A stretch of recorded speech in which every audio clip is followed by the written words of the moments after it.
Good evening, Dr. Brandenburg. How are you Oh, tonight? good evening. Here, let me turn off the movie I'm watching. I'm watching Dune. I appreciate that. Trying to get myself in the right mood. Well, that's one way to do it. Well, hey, I appreciate you taking time out to be with us tonight. I guess I'd like to start for everybody because we have a lot of new affiliates and such. So I'd like to Great. start with some background, if you wouldn't mind. Sure. I am Dr. John Brandenburg, and my background is in theoretical plasma physics. I went to school at Lawrence Livermore National Lab, where I worked on controlled thermonuclear fusion, especially laser fusion, which requires knowledge of basic nuclear weapons because it's a miniature hydrogen bomb. And so I went from there to work on directed energy weapons at Sandia Labs, and then to Washington, D.C. to work on the Reagan Strategic Defense Initiative in space. And then I was part of the Clementine space mission to the moon, which tested a lot of the Star Wars hardware. And then I worked in aerospace on propulsion and various other aspects of space, especially involving plasmas for many years. I'm now teaching astronomy, calculus, and physics at Madison College and other institutions around Madison, Wisconsin area. Fantastic. I don't know if you're not on speakerphone, are you? No, I'm not. Do you want me to be? No. You're good. I don't want you to be, but you sounded a little low, and that's why I was asking. Oh, okay. Yeah. I have to. This phone requires me to keep the phone receiver right close to my mouth. Okay. I'll just be very careful to do that. Well, thank you so much. Find a nice, relaxed position with my cup of coffee. There you go. That's and we can go. I'm also a published science fiction author. I wrote Morningstar Pass: The Collapse of the UFO Cover-Up, under the pen name Victor Norgard. Mm-hmm. So you'd probably be a good person to talk to about this really quick. I have been getting hammered with the I don't know how else to put it, but flat Earth people who. I have, and you know what? When I first got hit with it, I had some really nasty things to say, and at this point, I still feel the same way. I'm just not as nasty about it. And I mean, for me, I don't see it. So maybe we can nip that in the butt. I've been part of several space missions looking at the Earth from space, from satellites. The Earth is round. Well, why does it cast a round shadow on the moon when we have a lunar eclipse? I mean, the Greeks figured this out. Right. And here's another thing. I've seen people hook their digital cameras up to these helium balloons and let them go, and they'll get these excellent videos up in the sky, and it certainly looks round to me. I don't know. Look, yeah, you can get up to 100,000 feet. We did this at the Space Institute, where I worked at Florida at Kennedy Space Center, where I worked for about 5 years, and gorgeous pictures of the Earth, almost from the edge of space. I mean, you might as well have been in orbit. So I guess I would, if Aristotle understood that the Earth is round, I don't understand. I guess in the age of the internet, you can get a cabal going on just about anything. Well, Doctor, I'll go off on a tangent of just about anything. I'll look into it all. But boy, when you hit me with a flat Earth, I feel like somebody's purposely trying to take me back. In education, and I don't mean that as a slam to anybody who believes that. I guess I haven't had anybody prove that to me, and I don't think they could. You're gonna be waiting a long time, Mike. yeah, I'm afraid so. I watched somebody asked me to watch a video last night on it, and I did, and it was the most torturous hour and 28 minutes I ever went through in my life. Oh my God, they couldn't confine themselves to 5 minutes. I'm just being totally honest. It was torturous, and maybe it's the way it was presented. I don't know, but I I'm just wrapping up teaching an astronomy course this summer, and we've had a great time. And one of the things we did was we had a telescope party in a park, and we were looking at Venus. You can see that it's a crescent moon of Venus. It's not a full disk. It's a crescent moon because it's of its position relative to the sun. And we looked at the moons of Jupiter and the moon, and everybody just had a great time. And it was. We were discussing all of these things. This is how the solar system was discovered, basically. People doing some careful observations, and Galileo, of course, saw the moons of Jupiter and realized he was looking at a miniature solar system.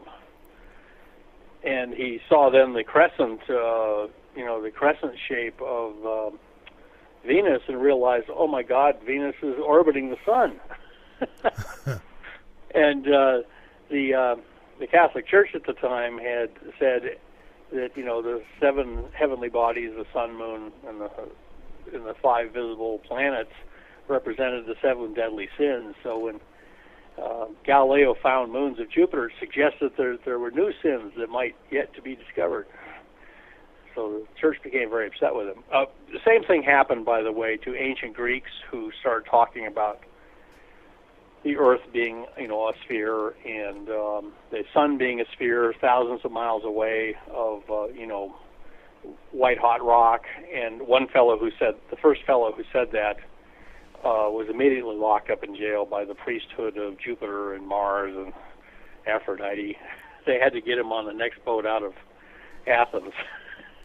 Otherwise, he would have had to drink hemlock like Socrates. This attitude that the heavens are, you can't talk about the heavens because that's where the gods live. This is not a new attitude. It's not. It's been with humanity ever since probably the beginnings of humanity, and the Catholic Church just simply picked up that habit from the pagan priesthood. Nowadays, however, if you find evidence for life on Mars, you're attacked by other scientists with equal vigor. I talked to, as I discussed in the book Death on Mars that I wrote, I talked to people who discovered the signs of microbial life in the meteorite ALH 8401. And one of them told me, he said, I can understand people criticizing our scientific work. He says, I just don't understand why they're so mad at us.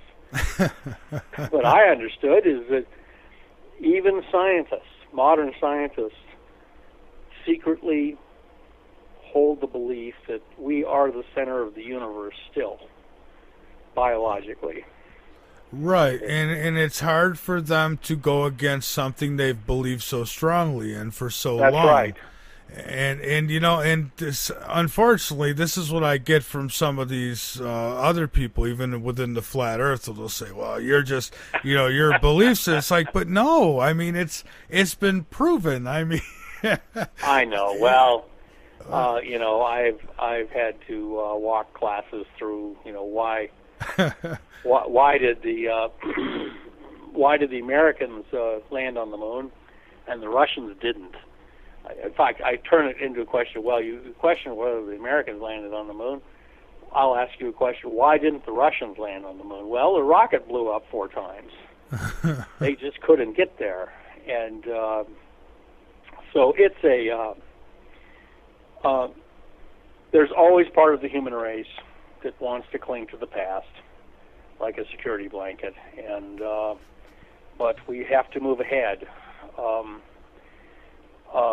Just as there's some people think the Earth is still flat, and it doesn't matter what happened. And those kinds of people, you could sit up with them all night. You could produce a video, Michael, and have them sit there and watch it for 1 hour with their eyes taped open.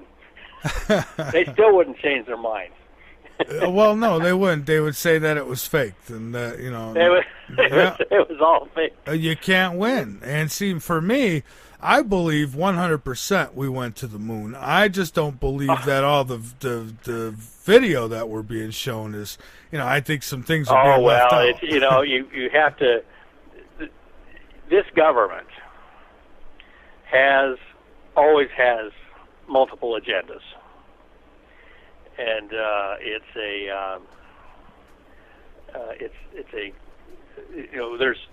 I've seen people who've analyzed some of the Russian space footage, particularly of their first spacewalk, and concluded it was all shot in a pool.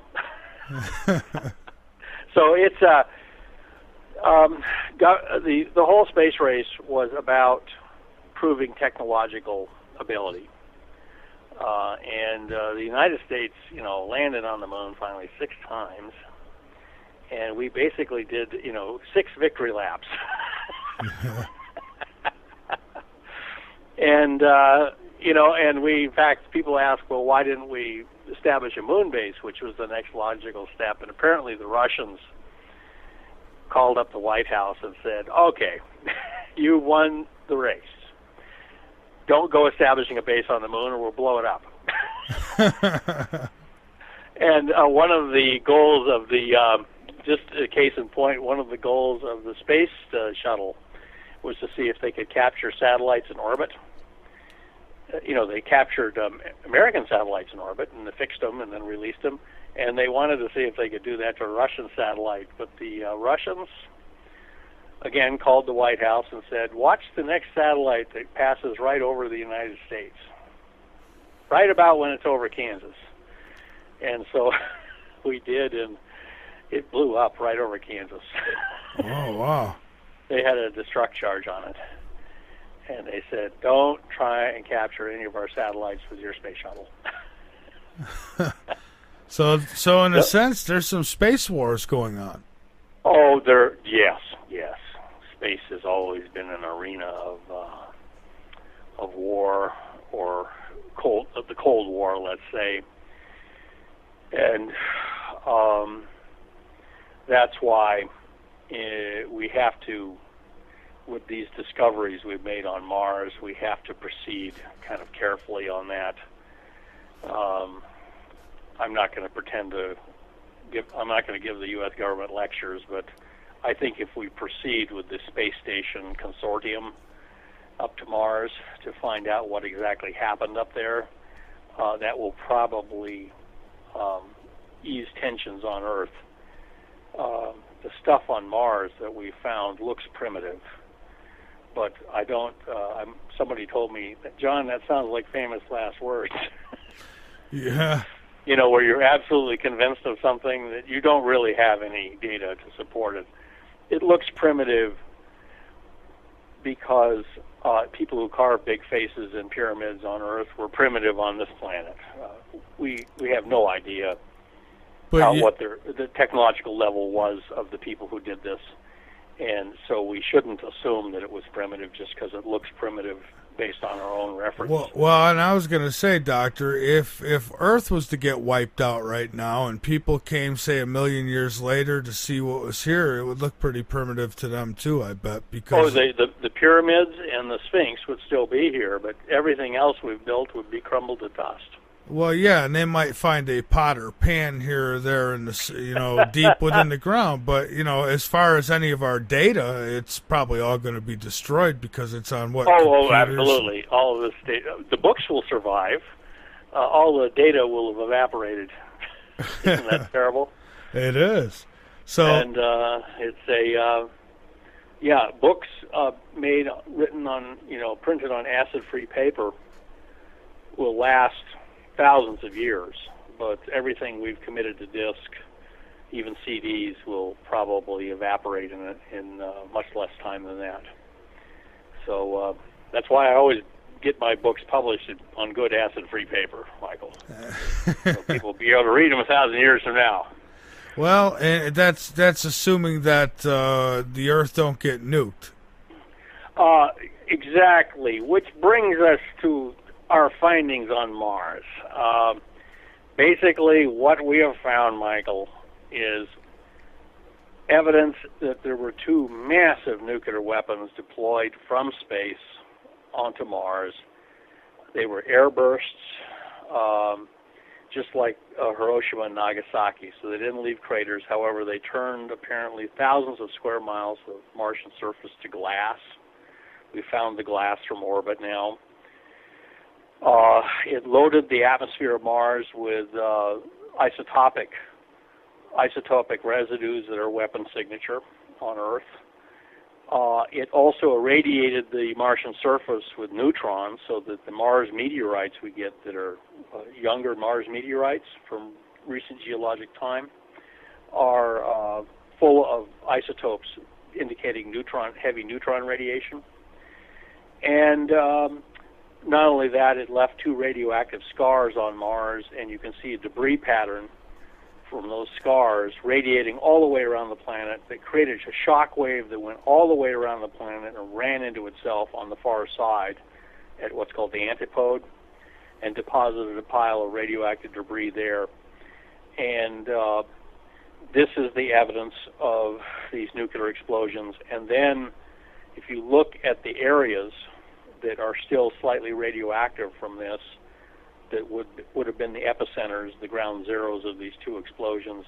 One is in Mare Acidalium, and just upwind, the wind patterns on Mars are the same as they are on Earth. They're Coriolis winds. The rotation rate of Mars is almost exactly Earth. So if you find out where would the fallout have gone from these tremendous nuclear explosions, the fallout and the most powerful shock waves go downwind. They would have hit Cydonia Mensa, where the face on Mars and the DNM, the Petro and Molinar pyramid is, and all of the other what looks like artifacts, archaeology.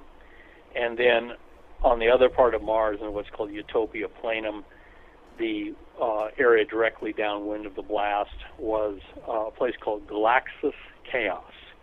I can't make up a name like that. It was designed by NASA itself, believe it or not, where there is another face on Mars and what looks like the rubble of a city.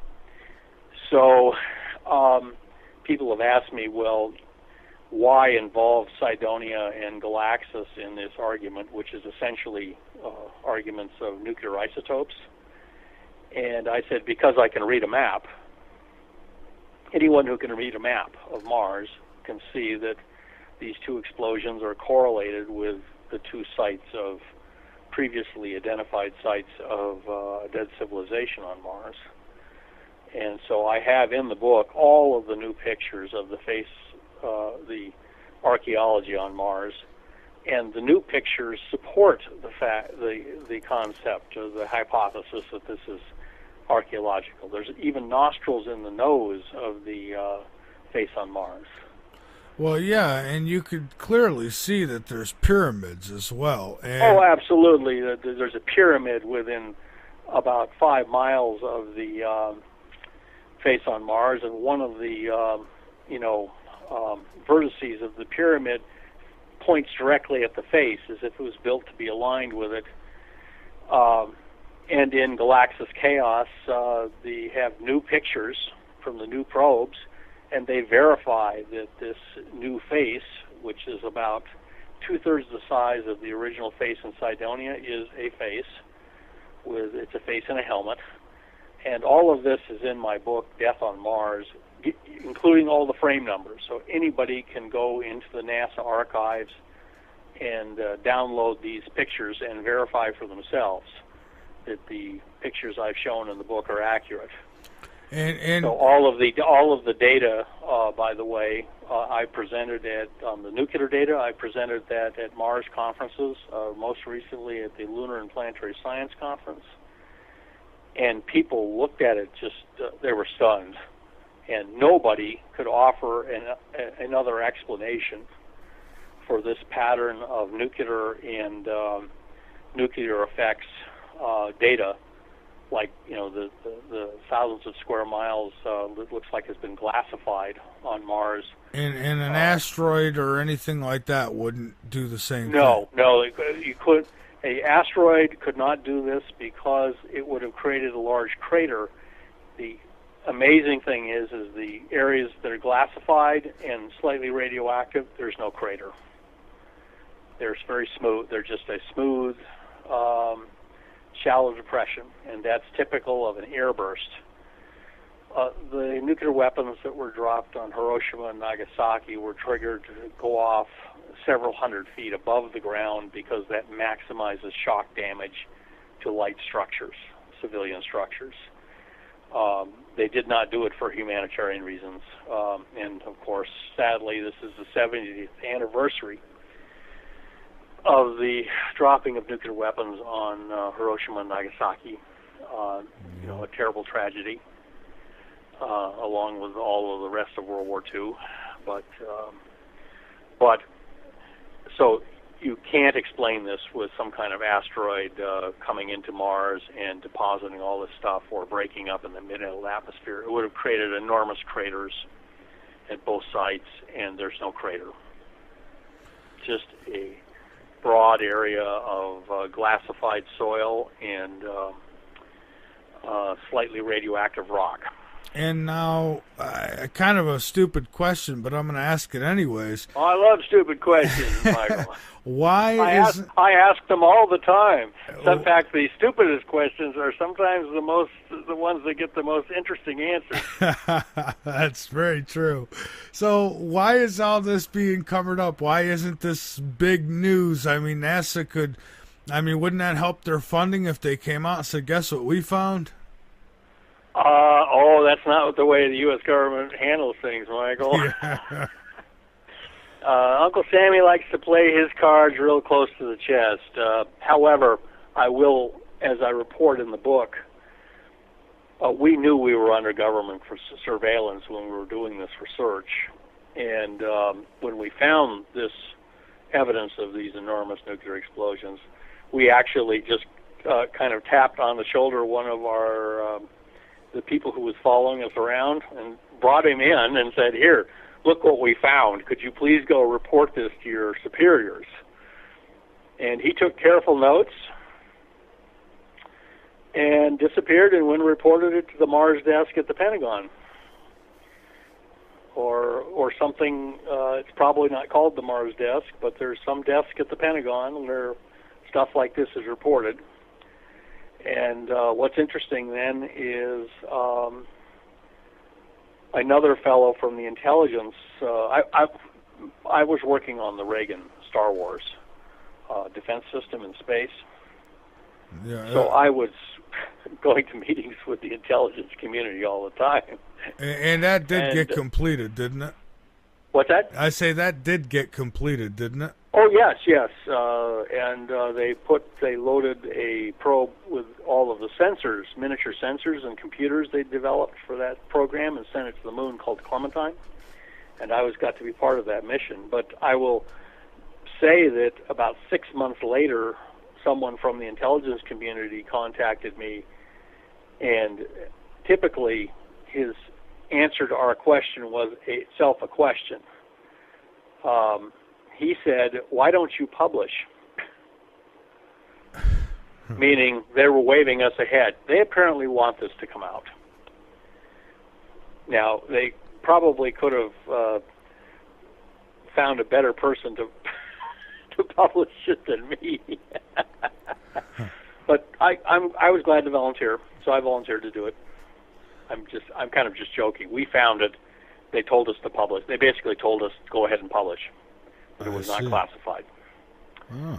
So as near as I can tell, Michael, the U.S. government has known of the possibility that there was a dead civilization on Mars that was blown up by somebody else since about 1976. Because when they first landed, the Viking landers on Mars, they sampled the atmosphere and they saw a isotope called xenon-129. And it is formed by nuclear weapons. It's a weapon signature. It's not formed by a regular nuclear reactor. And so then that, to me, is the smoking gun. It's smoking gun. And then we found the shell casings, which were the radioactive areas on Mars.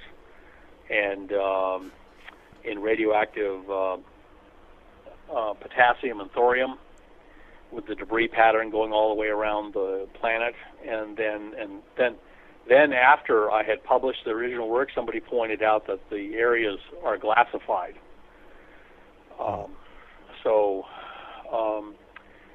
I have a website called lifeonmars.pub, one word, or that's, it's lifeonmars.pub, and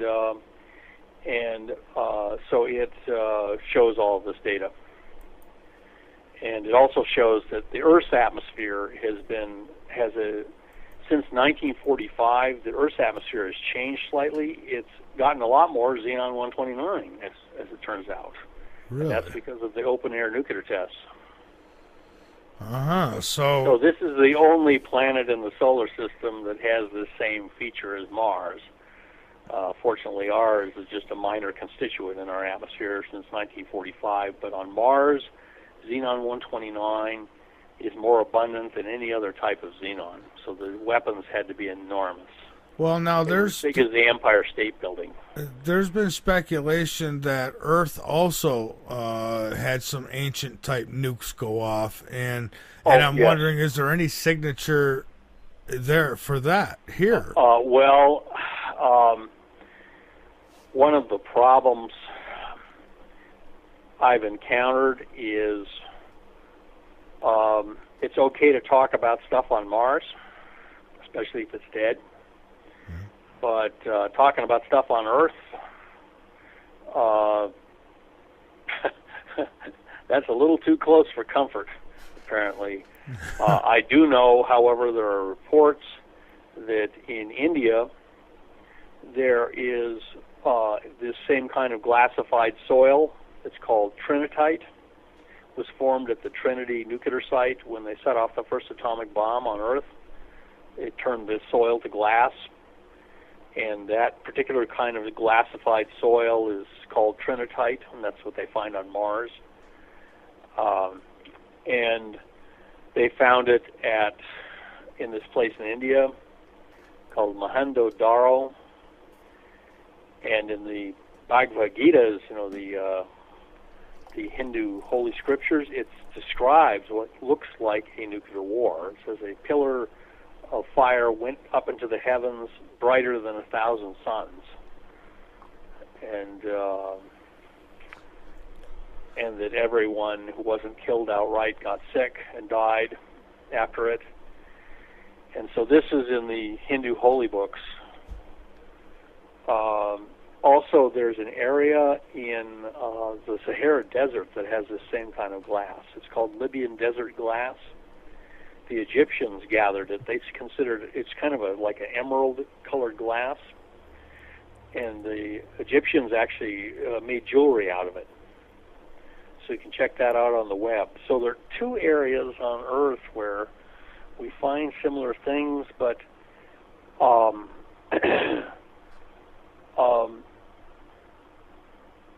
basically,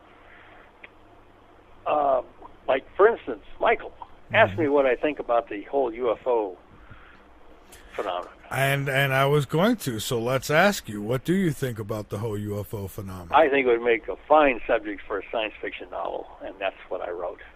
Really? Yes. I figured that was the safest way to talk about that subject. I worked in Washington, D.C. for 15 years, Michael, with the Pentagon, and I heard a lot of interesting rumors, so I basically kind of wrote it all up as a science fiction novel. And, I've had others who told me they did it the same way and for those reasons. Absolutely. Well, yeah. So anyway, I wrote a science fiction novel about it. The collapse of the UFO cover-up. The paperback has the much better edit. So I would urge everybody to buy the paperback. If they want to hear what I heard. If they want to be exposed to the kind of rumors that I heard while in Washington, D.C., as a science fiction novel, they can read Morningstar Past, The Collapse of the UFO Cover-Up. And what's interesting is that, well, let's return to Mars. it appears based just on an Earth reference. And we're always a little worried doing that, but it's the only reference we have. If we look at what looks like the archaeology on Mars, it looks like primitive archaeology. There doesn't even seem to be highways between some of the sites that look like they were cities. So this suggests something like the Mayans or the early Egyptians.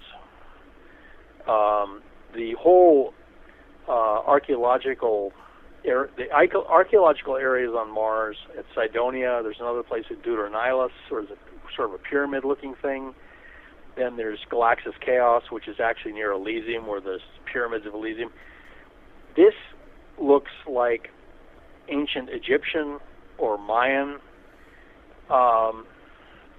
And the Egyptians used the River Nile for all of their traveling. They didn't build highways because they didn't need one. They had a big highway called the Nile.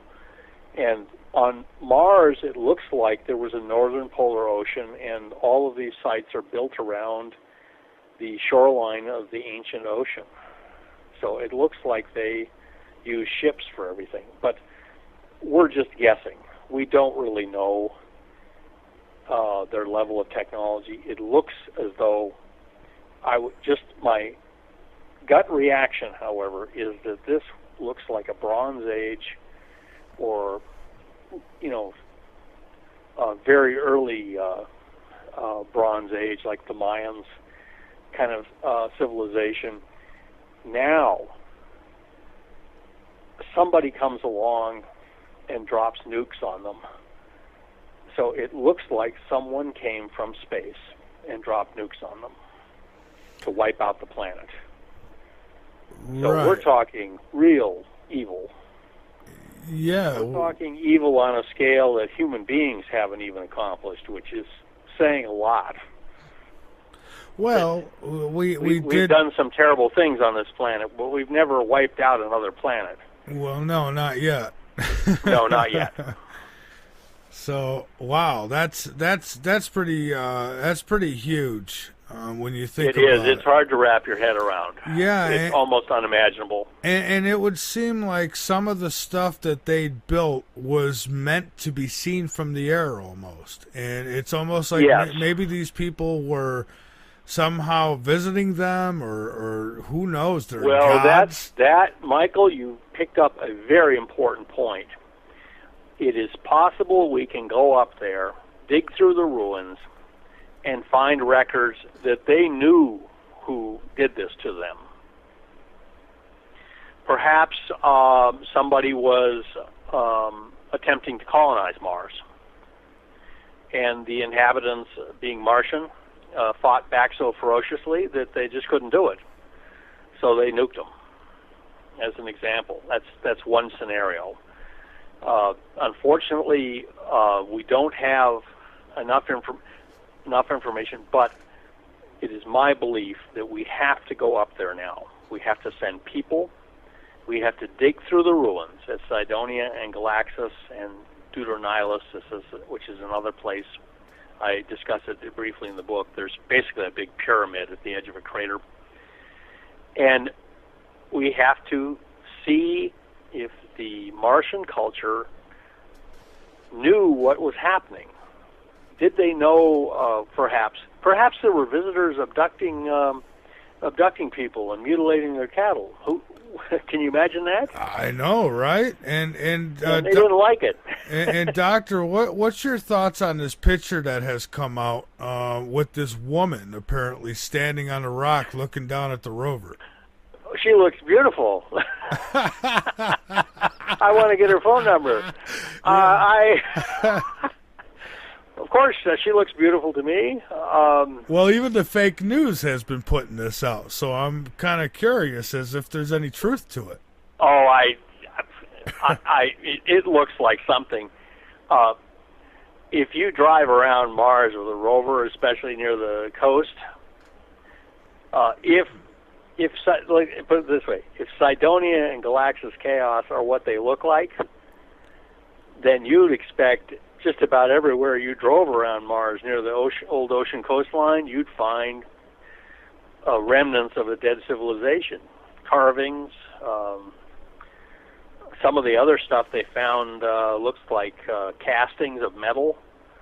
There's a thing called the stop sign. I actually have pictures of it in the book. But you probably cannot drive around in certain areas around Mars with a rover and not see all sorts of stuff that is archaeological. However, Michael, there's several stories. One story I've heard about the people they get to drive those rovers. They carefully select them, and one of the criteria has to be that they've been drivers in L.A., Los Angeles, for many years. Really? The reason is because everyone knows if you've driven in Los Angeles for a long time, you know instinctively that if you see something unusual by the side of the road, you keep driving. You don't even look twice at it. If you see a car on fire with a man in a gorilla suit jumping up and down beside it, you just keep driving. And so they recruit those people from LA drivers so that they drive the rovers, and if they see anything strange on Mars, they just keep driving. The other story I heard is they recently found a very shiny rock, and on top of the rock was a Martian lizard. Looked like some kind of chameleon or something. I've seen that. Yeah, so they approached the rock, and they used the robot arm to shoo the lizard away so they could look at the rock more carefully. And when asked why the Martian geologist had directed the rover to do this, he said indignantly, "Because the rock will tell me much more." Yeah. He says it's a shiny rock. It's got lots of silica in it. So if you have hard rock geologists who are, the last thing on Earth they want to do is find a fossilized trilobite or scorpion or something. Because that'll cut into their funding. They're interested. To them, a shocking find on Mars is to find granite on Mars. I was at a Mars meeting, and people started yelling at each other about granite, whether there was granite on Mars. And I myself, they were talking about the big sand dunes around the North Pole of Mars. They're enormous sand dunes. It's enormous dunes like the Sahara up there. And they were measuring the reflectance in the infrared, and it said, well, this is obviously silica, sand on Earth. So I said,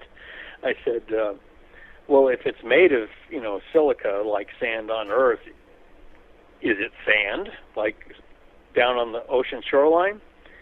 And some scientists stood up in the back of the room and started yelling, "No, no, no!" And I mean, this was apparently a forbidden question. And the speaker, who was trying to answer my question, looked, really startled too, and he said, "No, I guess it's not sand." Apparently, it was his boss yelling at him from behind. So they're people who get highly indignant over just what kind of lava they're finding on Mars, and will almost resort to fisticuffs over it. Well, right, because if my thing is to find fancy rocks, and I'm being funded for that, if I find your lizard, then it might take funding from my rocks because that lizard might become more interesting. Oh, exactly.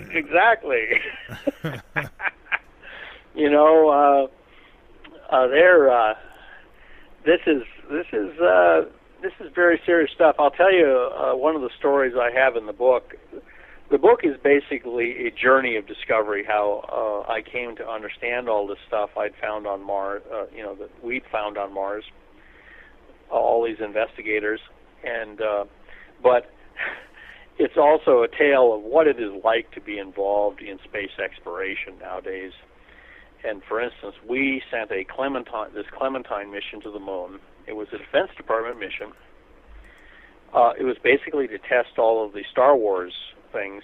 The reason given was that if we tested them near Earth, it would be a violation of the anti-ballistic missile treaty. So we sent them to the moon to basically test them there, where the treaty didn't apply. So we had all this wonderful technology, precision sensors, little micro cameras, new laser gyroscopes. We had the first fully solid-state memory of any spacecraft. So we didn't have a tape recorder on board with all those moving parts. We had actual, a giant version of a cruiser chip drive as the storage for the computer. And so we had all this marvelous stuff, and the spacecraft performed beautifully. It was built by the Naval Research Lab, which is the best space lab, or at least at the time was the best space lab for 20 light years. And just at the time we're going to the moon, the Jet Propulsion Lab is sending what they call the last probe to Mars, the Mars Observer. You will remember this, Michael. That probe got to Mars. They told it to turn off its radio so it wouldn't be damaged by the vibration, and they programmed the computer to fire its rocket engines to go into orbit around Mars, and then turn back on its radio and call back and tell us how it went. And of course, that's the last we heard of the Mars Observer. That spacecraft disappeared absolutely, completely. Wasn't there several crafts, even Russians especially? That... The Mars has a habit of eating spacecraft occasionally. Maybe that woman's watching. Maybe that woman is watching. That's right. Mm-hmm. Remember the Phobos spacecraft, the Russian Phobos? It took one last picture of a big cylindrical object and was never heard of again. Wow. So, strange stuff happens at Mars. So, anyway, the Mars Observer, which was the NASA people had said, we're going to go up with the Mars Observer. We're going to take a picture of the face on Mars with our fancy new camera. We're going to prove to you it's nothing. And then, of course, the spacecraft disappeared. So, there's all sorts of speculation as to what happened to it, if it blew up, or maybe the mission went black. Who knows? Yeah. Maybe the mission was then taken over by another space agency whose acronyms are not even known to the public, etc.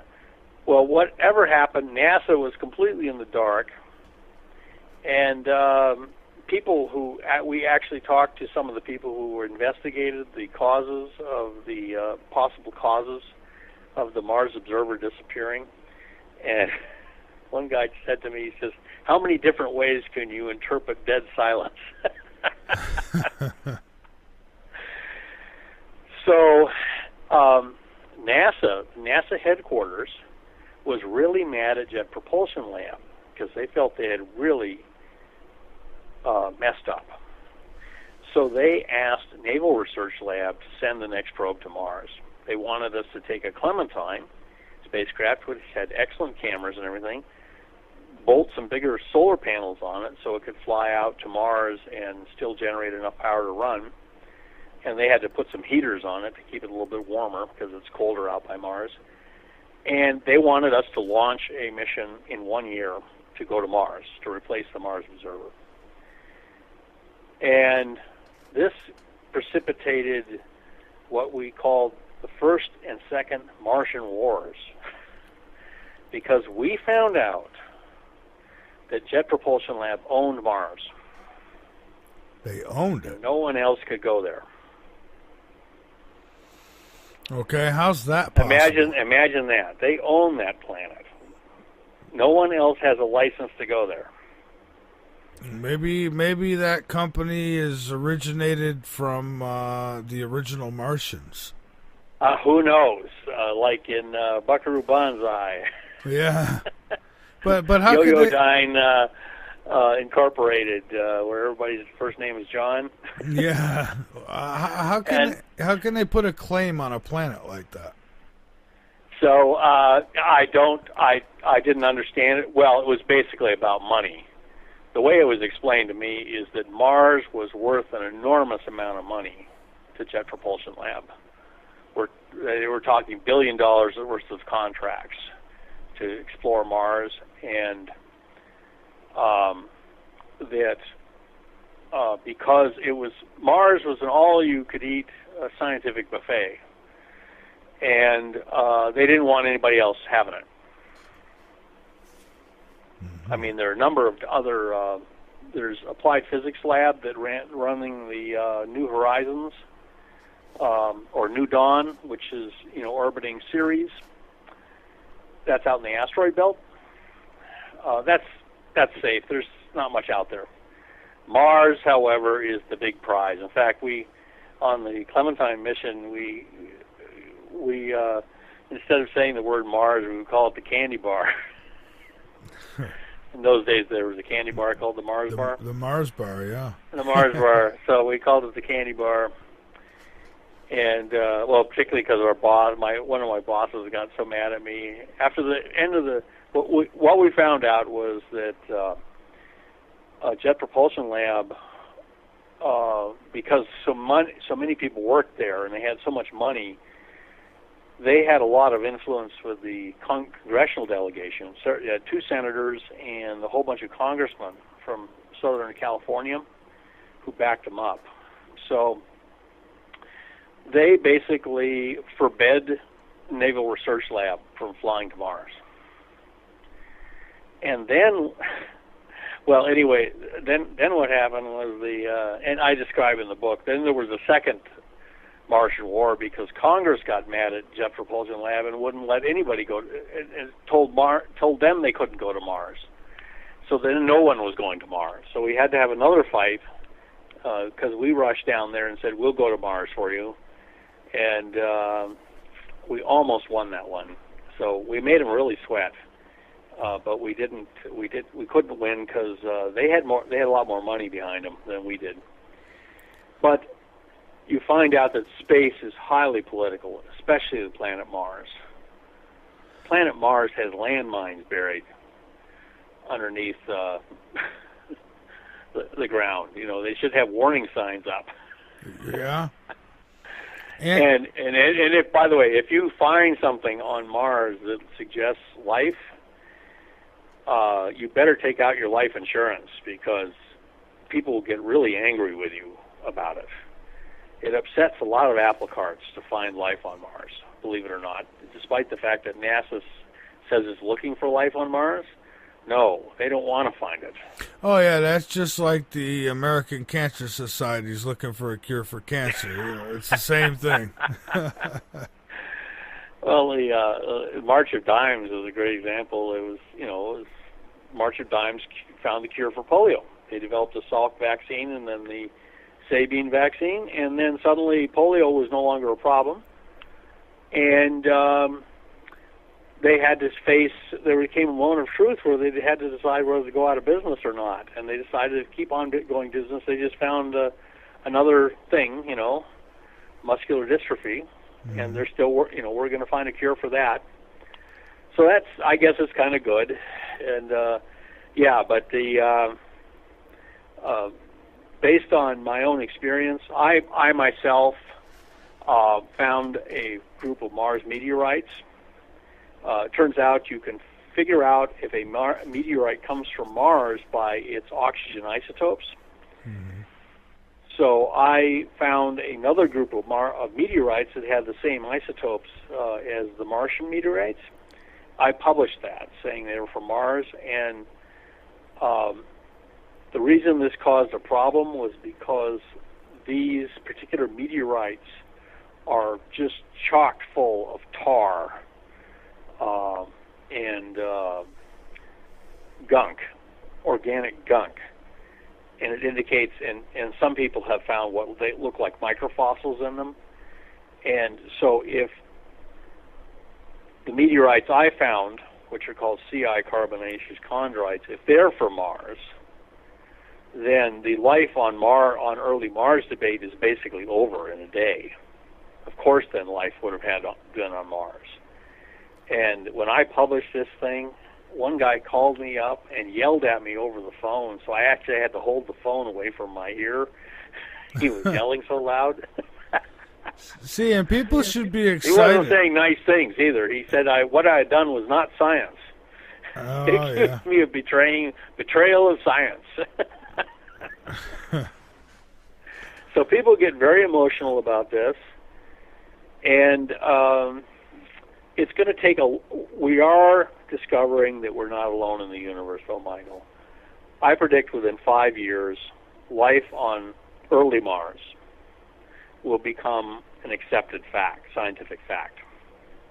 The fact that there was life on Mars will be scientifically acknowledged. Whether there's life on Mars right now, some kind of primitive bacterial life, that may take longer, but life on early Mars, I believe, within 5 years will be a scientific fact. Yeah. And that means we're not alone. Well, right. I know. I don't think you believed that anyway, did you? No, of course not. I mean, God made us. It's just us. We're the center of the universe. Well, he made, if you read the Bible, he made angels too, and different species of angels. So that means there is extraterrestrial intelligence in the Bible. And in my novel about the collapse of the UFO cover-up, the heroine says, "We're not only not alone. We're not just not alone. We're not even lonely." Yeah, how true it is. How true it is. So it's yeah. So then, what would be the chances of there still being life on Mars? Like, I don't know, survivors or what have you? Oh yeah. Well, in terms of primitive bacterial life, there's some very tough bacteria on Earth that can survive just about anything. Also, cockroaches. Well, right. Well, what's the chances of they did a study once apparently to see what kind of animals would survive a nuclear war on Earth, and cockroaches would survive apparently. Huh. And so the big clue on Mars.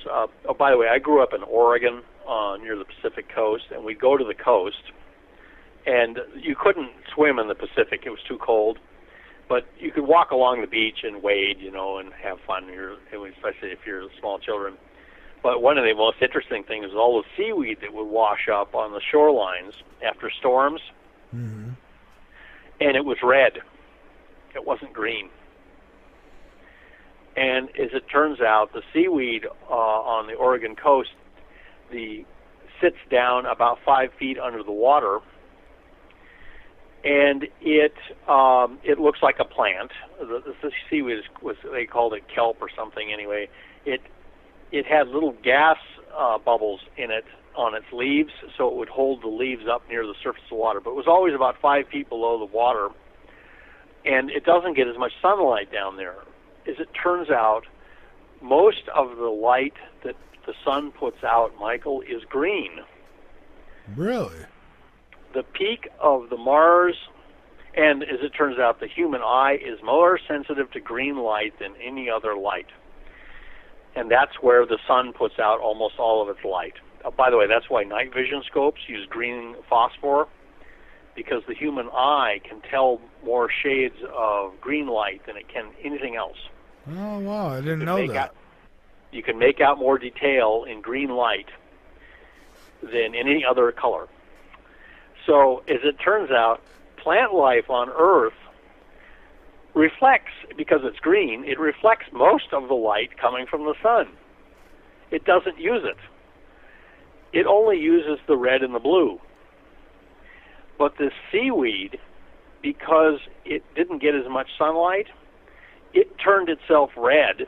It used a brand of chlorophyll that was actually red-colored in order to absorb the green light. Think of it. It reflected only red light, so it absorbed the green and the blue. That meant this seaweed could function in lower light than other plants. So if we go to Mars, we'll probably find out that the color of plant life is red. And wouldn't that be something? It means we've probably been looking at plant life on Mars, like lichen on the rocks, and we haven't recognized it because we've been looking for green plants. And the plant life on Mars is probably red. Here's the other fascinating thing about Mars. I mean, in fact, when they landed on Mars, they tested the soil for life, and they got positive life signs in 2 out of the 3 tests. Oh, wow. Oh, yes. Well, it's a Viking. And the other test gave ambiguous results. It was weird. There was weird chemistry in the soil. The soil was full of oxygen. It turns out it's got the same chemical in it as in rocket fuel, and called perchlorate. And it's like it's like saltpeter. And so what they did is they basically told the scientists in charge of the life experiments, you're just thinking you found life on Mars. You didn't really find it. And so they basically vetoed the verdict of life. And so they've probably found life on Mars back in 1976. But the human race, being the human race, it just wasn't ready to find it.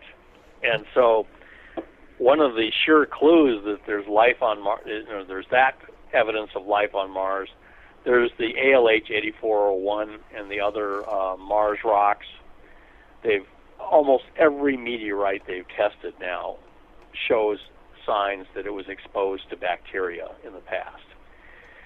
But here's the final thing, is they landed on Mars and they tested the Mars atmosphere.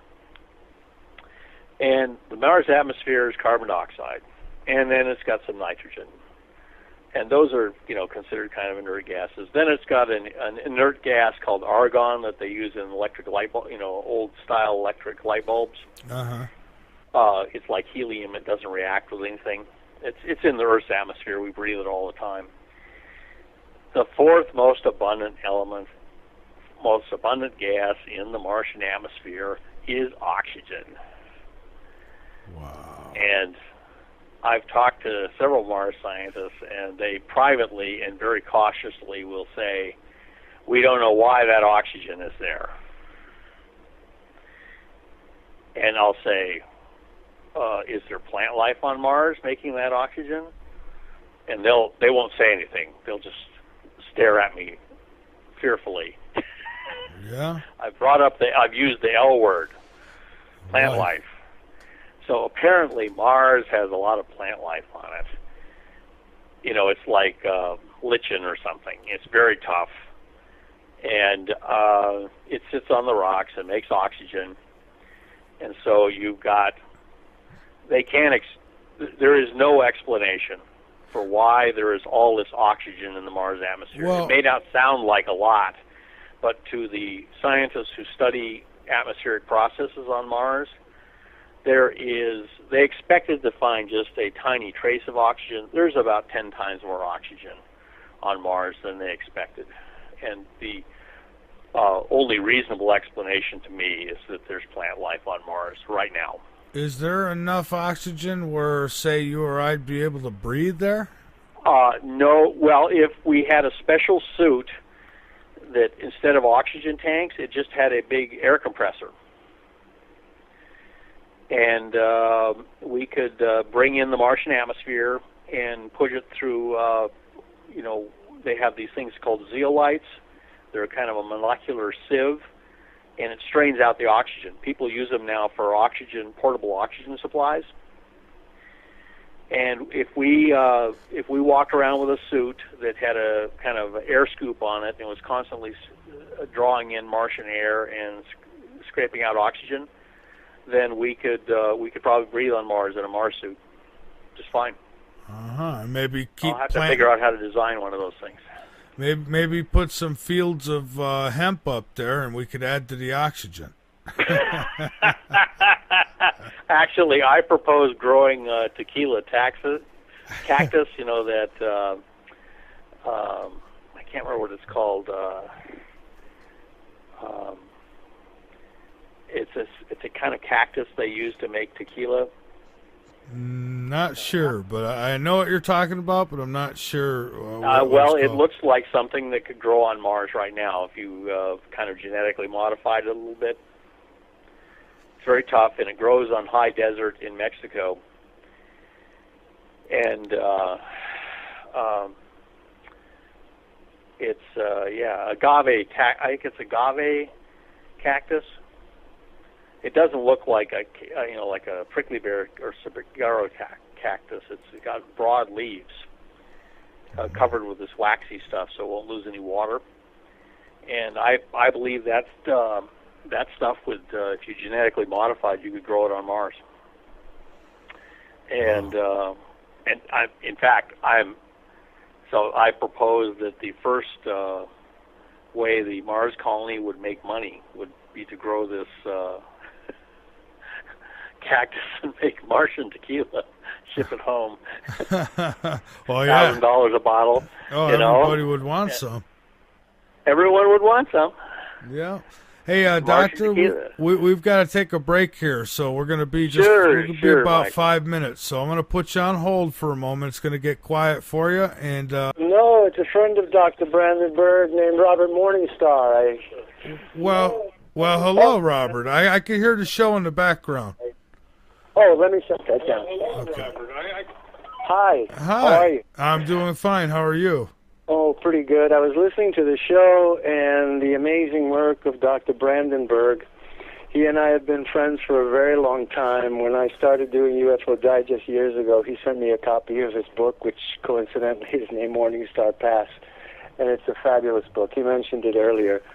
But it's wonderful work he's done. It's incredible, and I'm very happy to see that he's reviving Sidonia, the face on Mars, and the other discoveries that have been made since that time. Well, yeah, so am I, and I think you've been a guest on the show before, haven't you? Yes, I've been on with you, I think, 2 or 3 times over the last 2 years.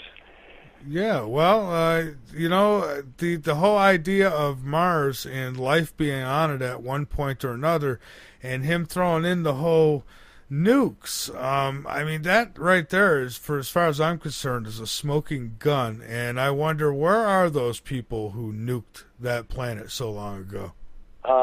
Yes, we have to wonder. You know, in legend, the story of Marduk, the planet that was supposed to be between Mars and Jupiter, and even in the Bible, it tells of a war between planets and the destruction of Rahab.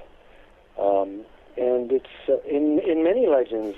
Marduk is a well-known name for this hypothetical planet that actually formed the asteroid belt.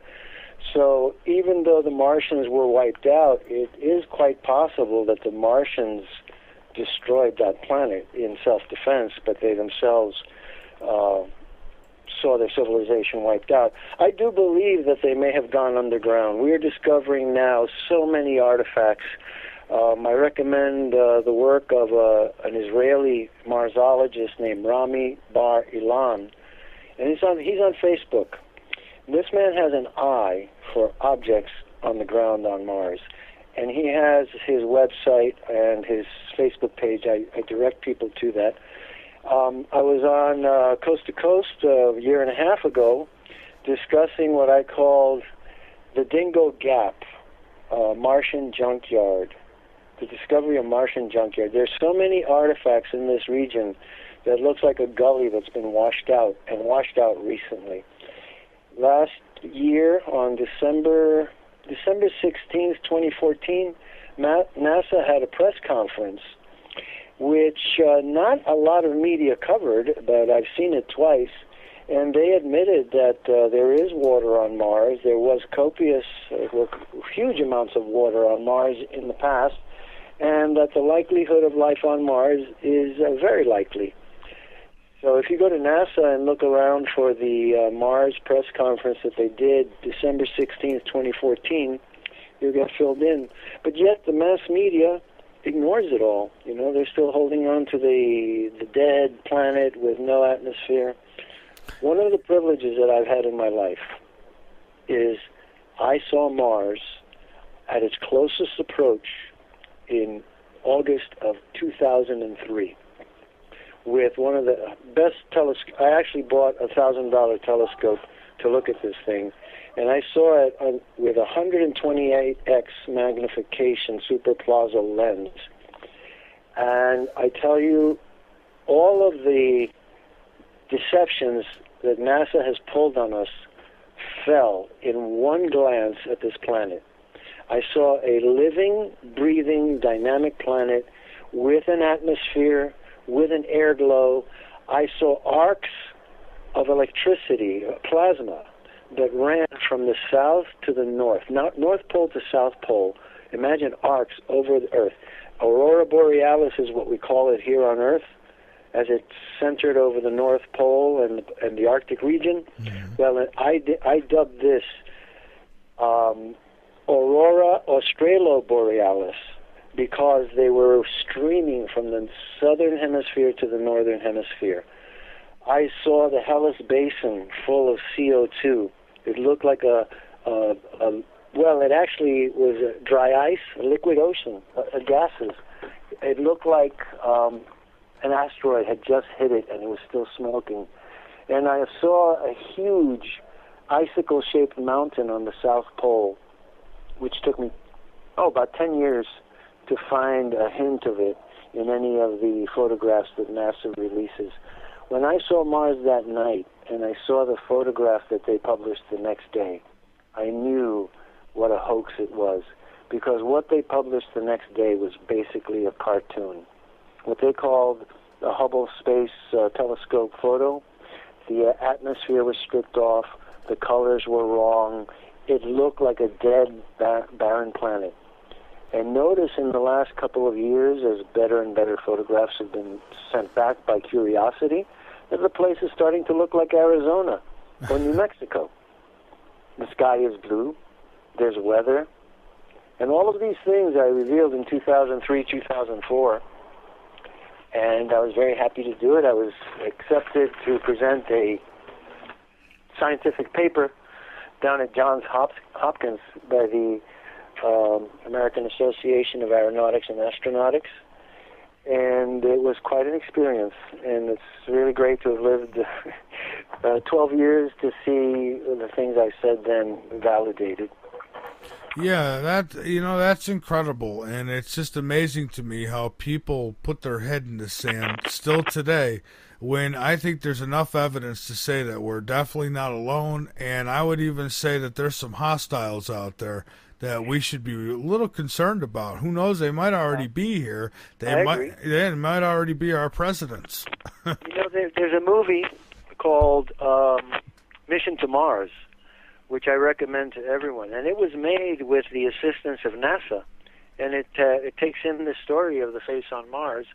It's one of the finest movies I've ever seen, but at the end, it tells the story that I told in 2004, that Mars was devastated by huge asteroid impacts and possibly atomic explosions, but I saw Mars at its closest point in 60,000 years, and I saw it magnified 128 times.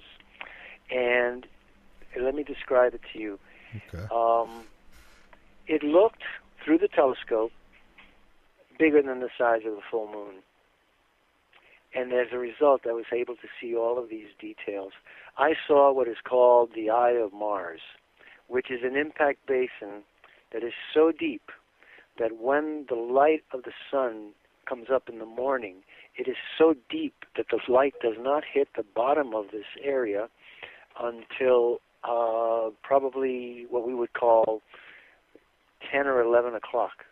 And so it appears like the pupil of an eye. When I saw Mars that night, it looked like an eyeball in the sky looking back at me. And actually, I was frightened. When I saw that, and I saw the devastation that had occurred on Mars. In one night, one day, its entire ecosystem was destroyed. The area is called Solus Lacus, and the physicists, astrophysicists who first saw Mars when Viking went there in the 1970s, they understood it perfectly, and they named it. They gave it very interesting names. They named some regions Sinai. They named other regions Phoenicia. They named Mount Olympus. Olympus Mons is the biggest volcano in the solar system. It would dwarf Mount Everest. So I saw all of these things, and it was a living, dynamic planet. And the magnitude of the deception that NASA has conducted for all these years, I call it enhanced photographs. We take photographs and make them better. Well, NASA takes good photographs and makes them worse. As I said, they stripped out the air glow, they changed the color, they made it look like a dead, barren, deserted planet. I personally believe that the human race may have come here from Mars. And you think this story is far-fetched? Go see Mission to Mars, because at the end, they walk into a room which has a holographic projection of the solar system. And as the astronauts walk in and they look at Mars, 2 asteroids hit it and just devastate it. And then you see the exodus of the Martians leaving en masse. And out of that, in that exodus that you see in the film, one ship comes to Earth, and it's apparently piloted by a female, a goddess, and she has DNA in her hands, and symbolically she drops the DNA into the oceans, and that gives birth to life. I recommend it highly. This movie was made with the complete cooperation and assistance from NASA, and they used NASA's, let's call them graphics, and you'll never see a more accurate description of the solar system or the history of Mars than you will see in that movie. Well, I agree with you 100% that mankind came from Mars. When I see the comparisons, the pyramids, the ruins, that I've had several people show me stuff, and it just makes sense to me that, okay, there's a big war going on and they get nuked, and so what, end up here? And there's even signs that show that even Earth might have taken some hits. Oh yes, that's obvious. If you look at Canada, they have these, and we didn't find this out until we had satellites, but Canada is peppered with meteor and asteroid impact crater lakes. And but I worked with Hoagland and Tom Van Flandern and Ken Johnson starting back in 1993, and I worked on the Face on Mars. And if you look around on the internet, you may still find on Cyber Orbit, I wrote an article called The Four Faces of Mars. And what I found was that the face on Mars is a geometrically encrypted message for mankind. When you take the face on Mars, and I'm talking about the photograph that was taken around 1997, which is a slant range black and white view, I consider it the best photograph ever taken and the most honest photograph ever released. So it was a slant range view of the planet Mars that showed most of the right side of the face and some of the left side of the face. And with my computer skills, I downloaded the photograph and, in a sense, rotated it. I stretched the left side of the face to even up with the right side of the face. And what I found was that there were 4 faces in there. And the first face was the face of a lion. Then when I split the face and mirrored it, out came the face of a bearded man with a conical crown. I kept looking at this photograph. I said, something else there, something else there. And then suddenly I flipped it 180 degrees with doing nothing else to it, and it was the face of a hawk or an eagle. And then I went back to the original face, the face of the lioness, and instead of splitting it right down the middle, I did a 5 section, which is not half, but it's a proportion, the golden ratio, stretching it to 1.614, technically speaking. But when I did it a little more than half and then mirrored it, it looked like the face of an ox. So this face on Mars, I realized, was encrypting 4 faces. The face of a man, the bearded man with the conical crown, the face of a lion, the face of an eagle, and the 4th face, the face of the ox. And those 4 symbols are the symbols of the 4 evangelists, Matthew, Mark, Luke, and John. Incredible. Also, in Ezekiel, when you read Ezekiel's encounter with the whirlwind that came out of the north, the beings that came out had 4 faces: face of a man, face of an eagle, face of a lion, and the face of an ox. So I believe that what I discovered is kind of heraldry, symbols of a cosmic religion that uses these 4 animals to represent 4 aspects of God or messengers.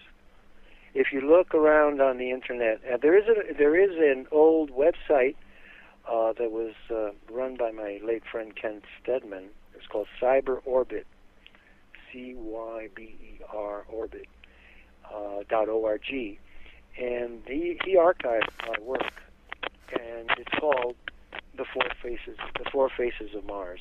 And you will see. Now, when I saw Mars through that telescope, I got a real eyeful. And then I went back to work on the pyramids. And what I realized was that the 3 pyramids of Giza are aligned like 3 volcanoes on Mars called the Tarsus Montes.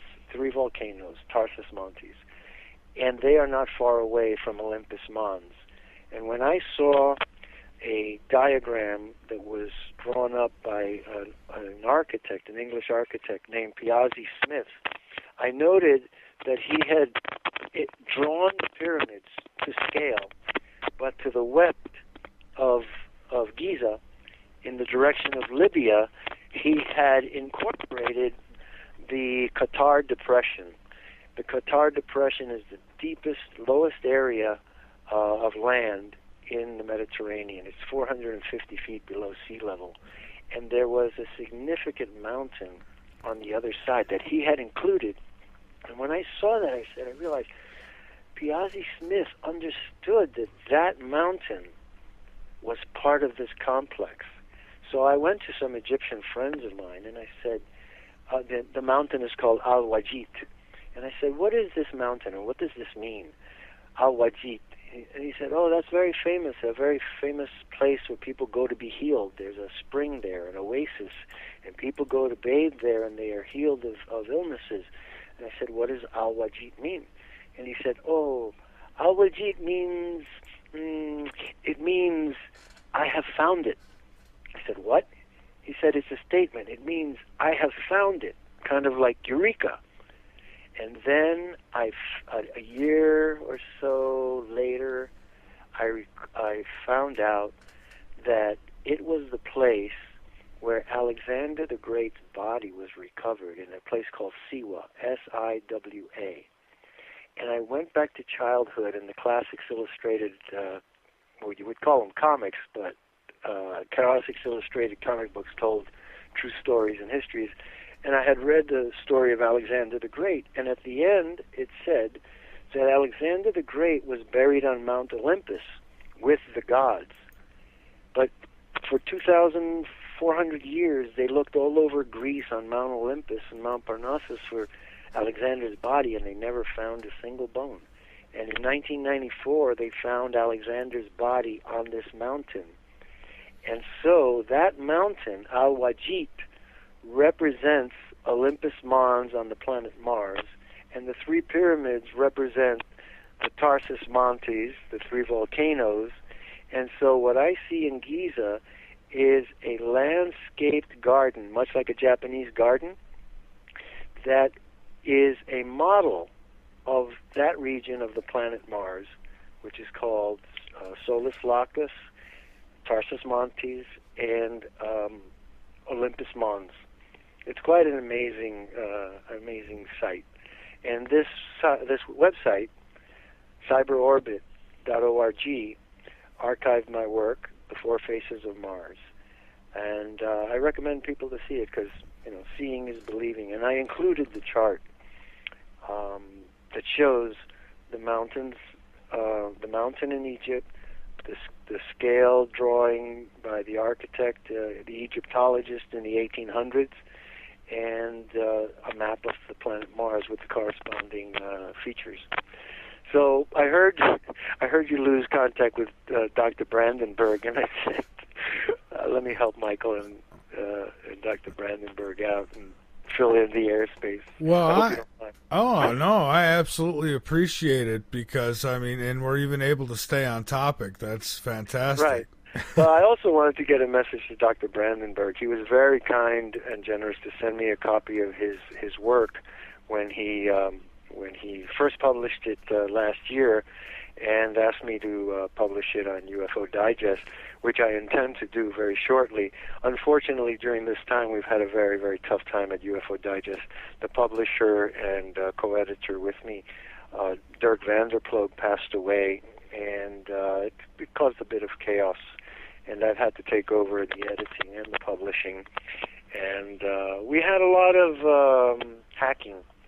We had cyber attacks on the website that erased my name, erased my work, the history of my publications.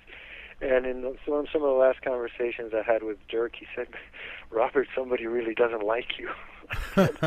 Well, no surprise. He said, my God, somebody got in here, and because I couldn't log in. I said, Dirk, why can't I log in? He says, let me see. He says, oh my God, somebody's been in here. They took out your name, they took out your password, and they took out the entire history of all the contributions you've made to UFO Digest. And he said, I'm going to boot him right out and put you back in.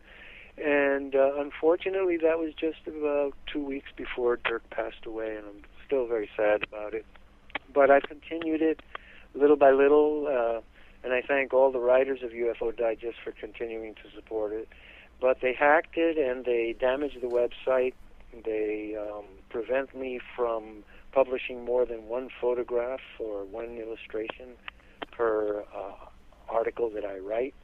But we're getting it fixed, and I probably will reproduce The Four Faces on Mars in UFO Digest, and very shortly I will produce and publish Dr. Brandenburg's short version of his wonderful book. He was very surprised when I came on the scene about 11 years ago. I think he was writing under Victor Nordquist. He said he used a pseudonym, Victor Nordquist, and he was really tickled to death that he had named the book Morning Star Pass. And here I showed up. It seemed like fate, and it probably is. So I hope Dr. Brandenburg is listening in, and I thank him for his friendship and his incredible scholarship. And rest assured that I will be publishing his work on UFO Digest. Yeah. A lot of good things are happening. Absolutely. All of the cover-ups are falling apart. And thank God that that's happening too. It's I've always said through my life that I hope I live long enough to see these truths come to pass, and I just might because they can't keep it a secret anymore. I mean, people are good. People are good. I'm glad you said that. It's true. I want everybody to hear that sentence. People are good. And everything in the media is directing us to lose faith in each other, to lead us to mistrust, to divide us, according to race, according to religion, according to socioeconomic status. And it's false. We are one people. We are a United States. We care about each other, but you would never know it by watching the mass media. People are good. And all of this has restored my faith. The last few years, my work in the JFK assassination as well. Sure. And that's coming to fruition. I would like to recommend a guest to you for next month or October as we come to the next anniversary. and his name is Dr. David Mantic. He's a colleague of mine. We just did a show on Far Out Radio in which Dr. Mantic presented his work proving that the JFK X-rays were hoaxed. Really? They're falsified, yes. They doctored the X-rays, they doctored the photographs in order to force true or force believable and plausible the idea that one bullet did all that damage. But Dr. Mantic is an MD, a PhD, an oncologist, and a radiologist. And in studying the X-rays of the JFK assassination, he has proven that they were hoaxed. So I hope you'll have him on the show, and I can put you in touch with him. I told him that I support him 100%. I met him in Dallas in 1996 when we demolished the Zapruder film, tore it apart. And I tell everyone who's listening, the Zapruder film is a consciously engineered mass hallucination, and no one should ever believe that that was reality. It is the greatest example of mass mind control ever contrived. I describe it as the film that fooled the world. And perhaps in the coming months, you can have me back on so I can deconstruct the Zapruder film and tell you how the optical illusions were created. No, I absolutely would love that. I heard, this was a few years back, but I heard that even Eastman Kodak was involved in doctoring pictures. Absolutely. There's a gentleman named Douglas Horn. I met him in Dallas in 1998, and we had about 5 minutes together, and I said, the Zapruder film is falsified, it's doctored, it's an optical illusion. Officer Tippett's body was used, his brain was used for the autopsy. Okay, let me just tell you this. The Warren Commission says that the brain specimen that they studied was shot with one bullet through the head. But all the doctors in Dallas said that there was only half a brain in President Kennedy's skull. And yet, the autopsy describes two hemispheres. So in 1994, I realized when I found out Tippett had been shot with one bullet through the head that was placed kind of execution style. He was shot 3 times in the chest. He fell to the ground, and then the killer went up to him, knelt down, and put the gun in his temple and fired a bullet into his head. And lo and behold, the trajectory of that bullet in Tippett's head is identical to the trajectory described in the brain that was purported to be President Kennedy's. So I realized, my God, they used Tippett's brain for the autopsy. But little did I realize, and it took 2 years for me to discover this, that none of the photographs that we have seen that show the face of purportedly President Kennedy is President Kennedy. It's Officer J.D. Tippett, who bore such a close resemblance to President Kennedy that the people, the policemen on the Dallas Police Department used to rib him and joke and call him Jack and JFK. So maybe that's why they wanted him dead. He was the getaway vehicle. He was a rogue cop. He was a best friend of Jack Ruby. And by the way, Jack Ruby worked for Richard Nixon since 1947. So we can get into all of that, but just to get back to Mars, I think that we are on the verge of fantastic discoveries.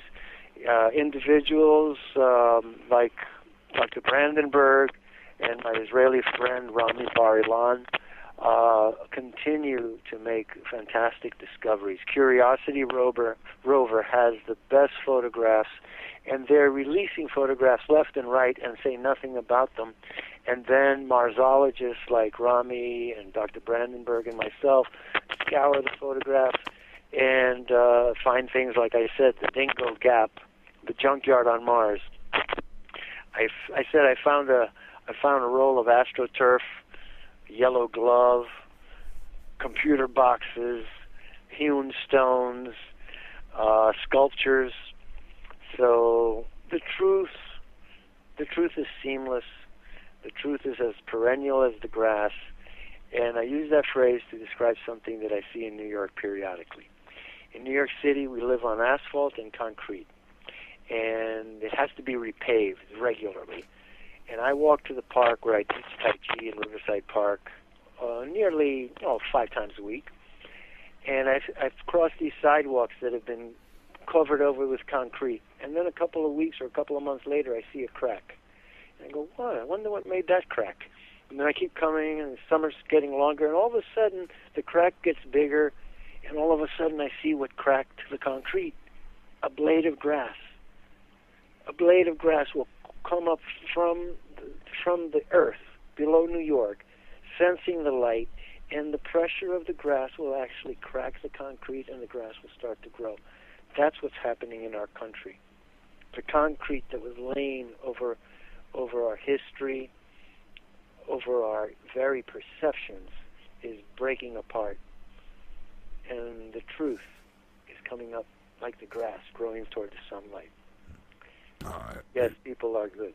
I agree. I'm happy to talk to you, Michael. Well, thank you. I'm happy to have you here, too. And I've got a question from the chat. Crystal asks, have you ever noticed that in all the pictures of planets that you never see stars in the background? Any reason for that? Is it?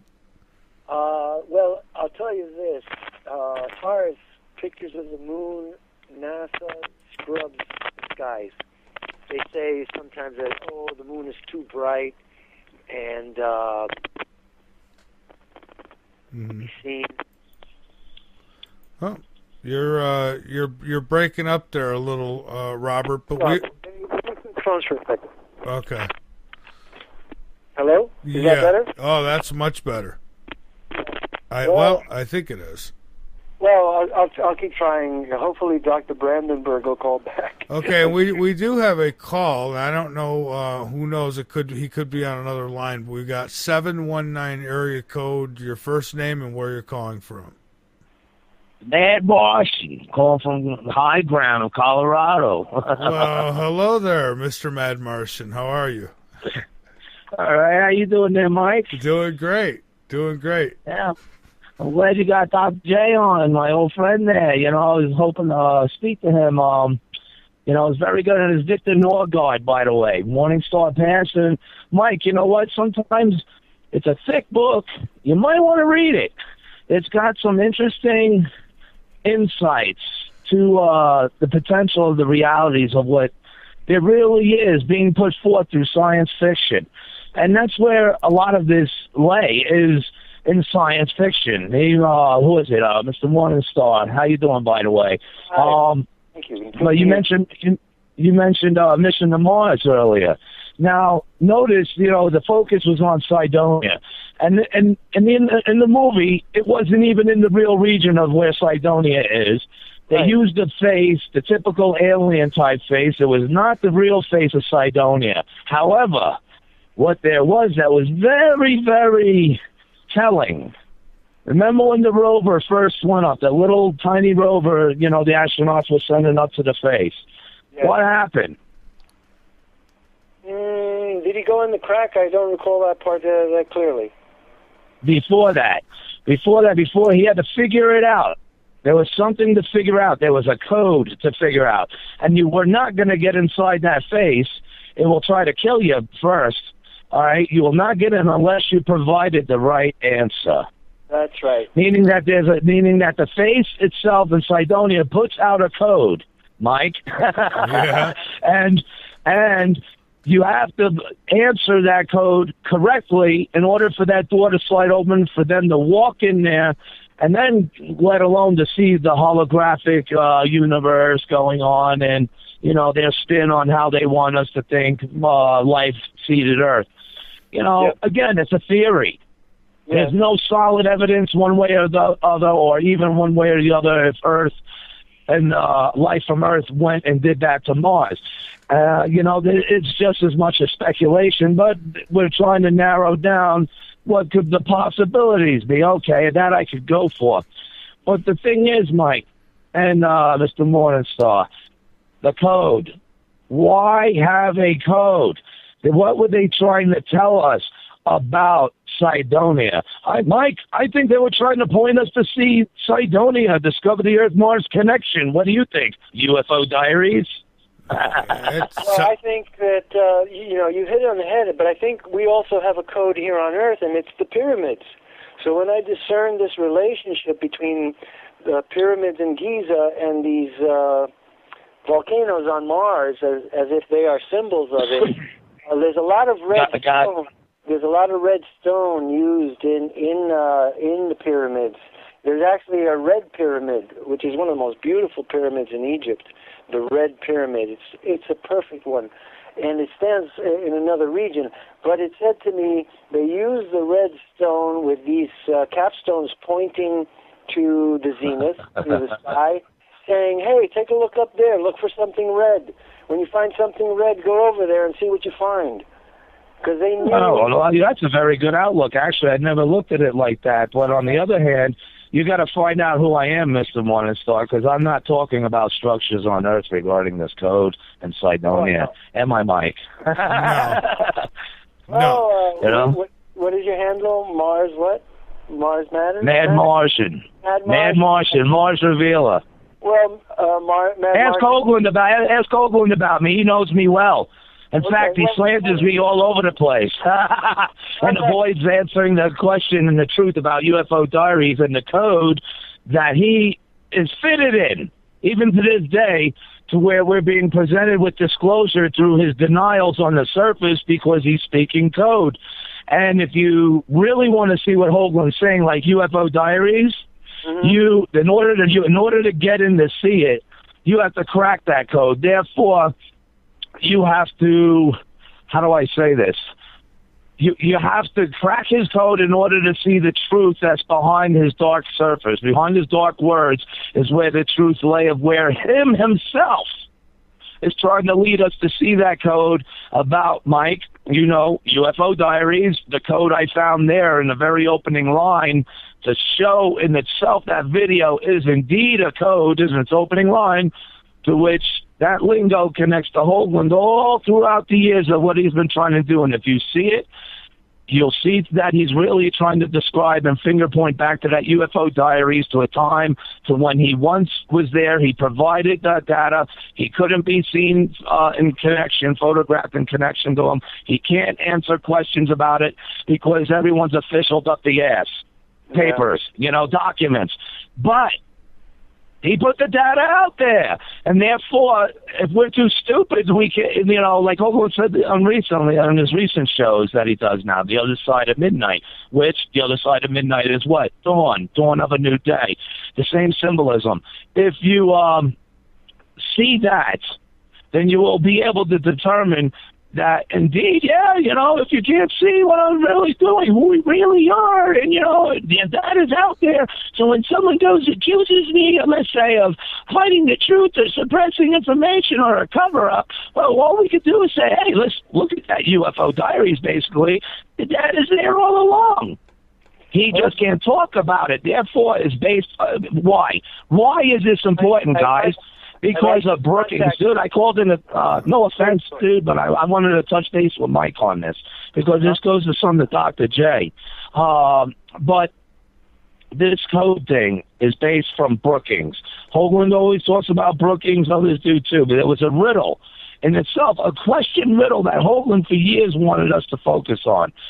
Under what circumstances, think about it, under what circumstances, Mike, will we be presented or withheld information and data of disclosure about what's really out there based upon Brookings, upon the total suppression, while yet trying to acclimate the people for a time later, 50, 60, 70 years, 100 years down the road, will be ready for that point of disclosure, full disclosure to the American public. Now, obviously, you guys would agree we've been acclimated pretty well over the years through all the science fiction novels, TV, Mr. Norgard, Mr. Norgard, the collapse of the UFO cover-up.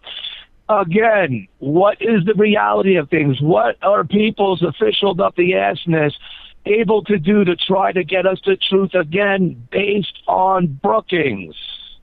Under what circumstances will we be presented or withheld the truth? Morningstar Pass is one of such an endeavor of art forms to be that method of saying it without being able to say it. Put it in the science fiction story. Put it in the comic book. Put it in the movie. But don't tell them too much. You know, whitewash lots of, but put enough out there that it lays in your subconscious.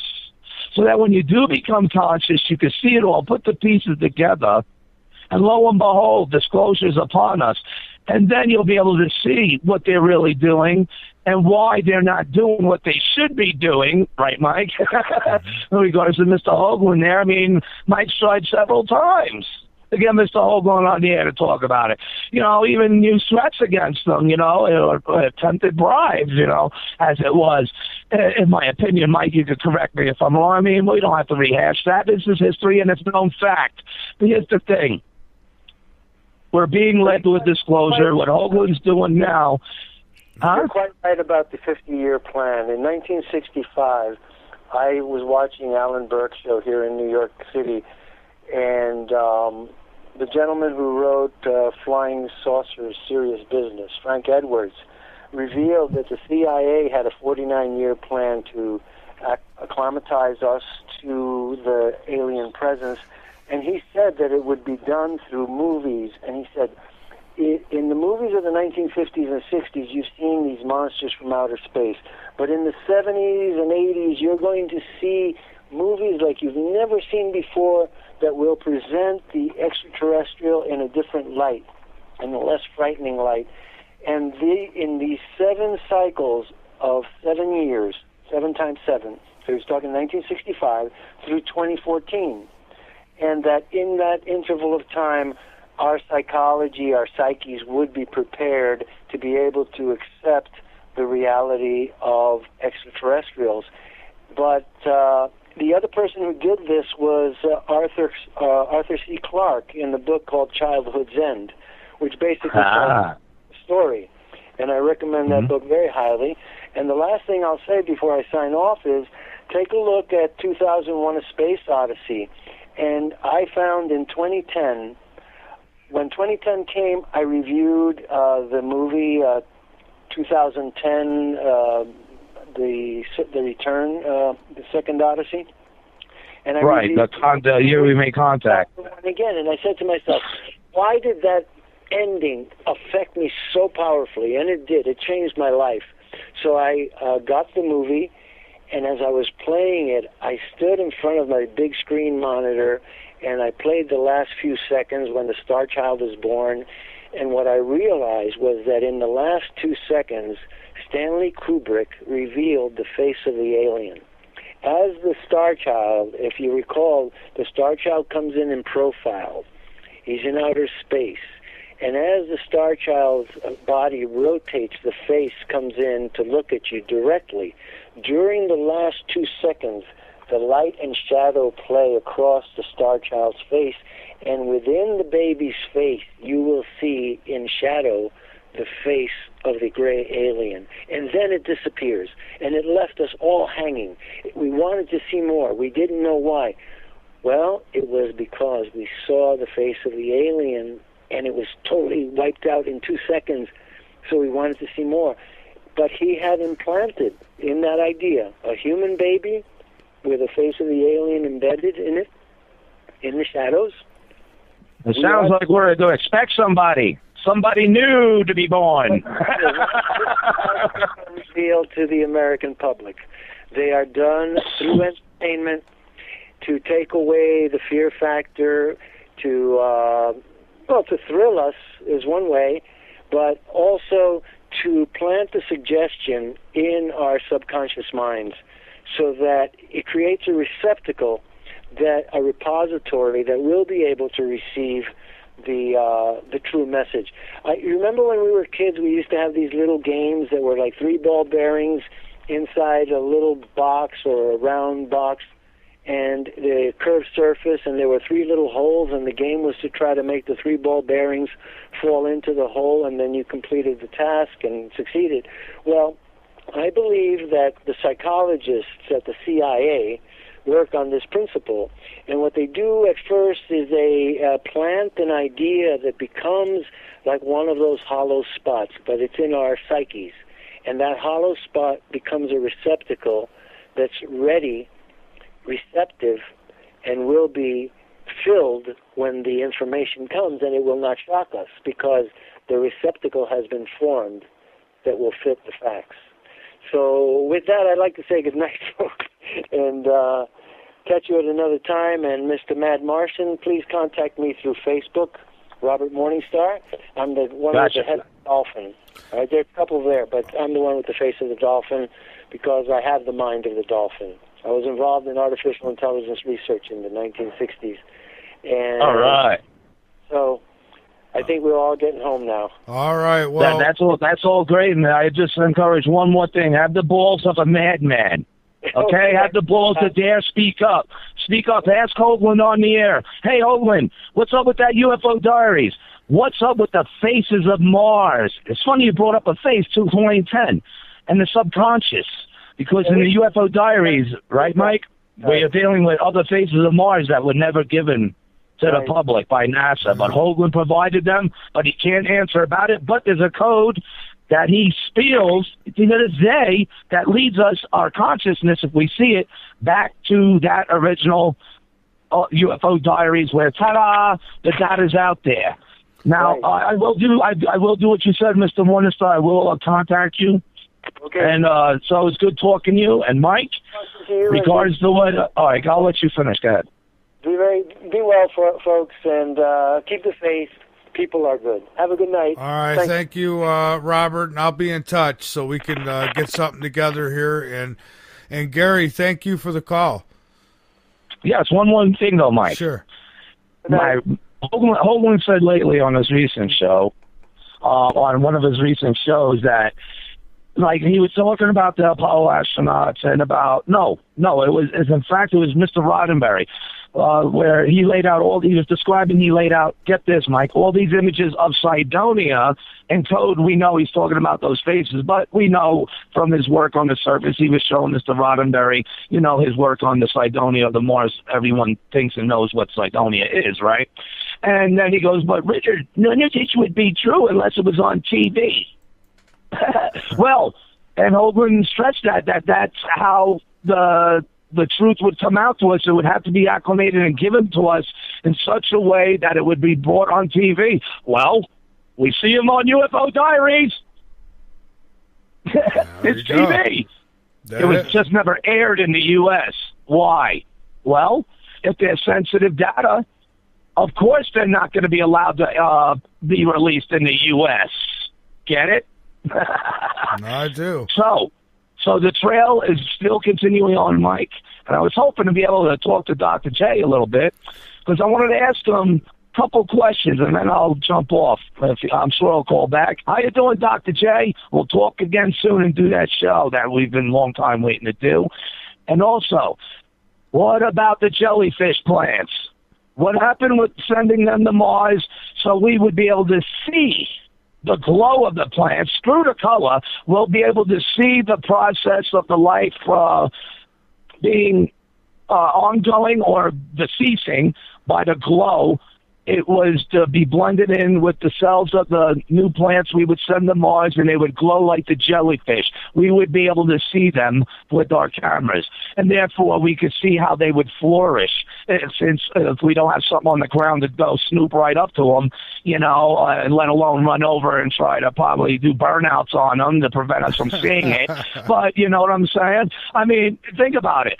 Because now, whatever happened to that, Dr. J? And also, well, you and I talked about that years ago on my show, Dr. J, but also the isotopes, the nuclear isotopes, the xenon and all that other stuff, which you eloquently and very smartly, which I cannot replicate, even in words to describe, but I get the gist. The nuclear bombs went off.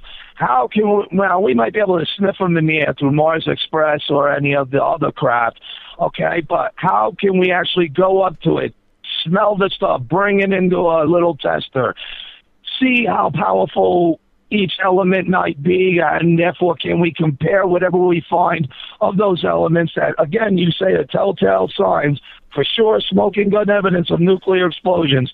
How can we compare them by the findings of what's left there now? Can we be able to tell an age of when an explosion happened? because how long is the life of these things after such an explosion? And can we tell to see how much more extreme they are than what we're capable of today? And is it possible that maybe we nuked the Martians? I mean, I've heard it for years. I could hear Dr. say now, ha, ha, ha, ha, Gary, what a card, and he knows me, I throw things out there on the box. I don't walk the line of where, he had to, and he does. He still does. He's a very smart man, a very smart individual. I'd say a very important person for the future of our space race. Yes, space race, people. It's on, believe it or not. They just don't want us to know. The space race is on, and Dr. J's placement in all this through his findings and his researches and his investigations and what he's actually working on to get us up there and help shape our century to where it needs to be if we have a person with balls to lead this nation.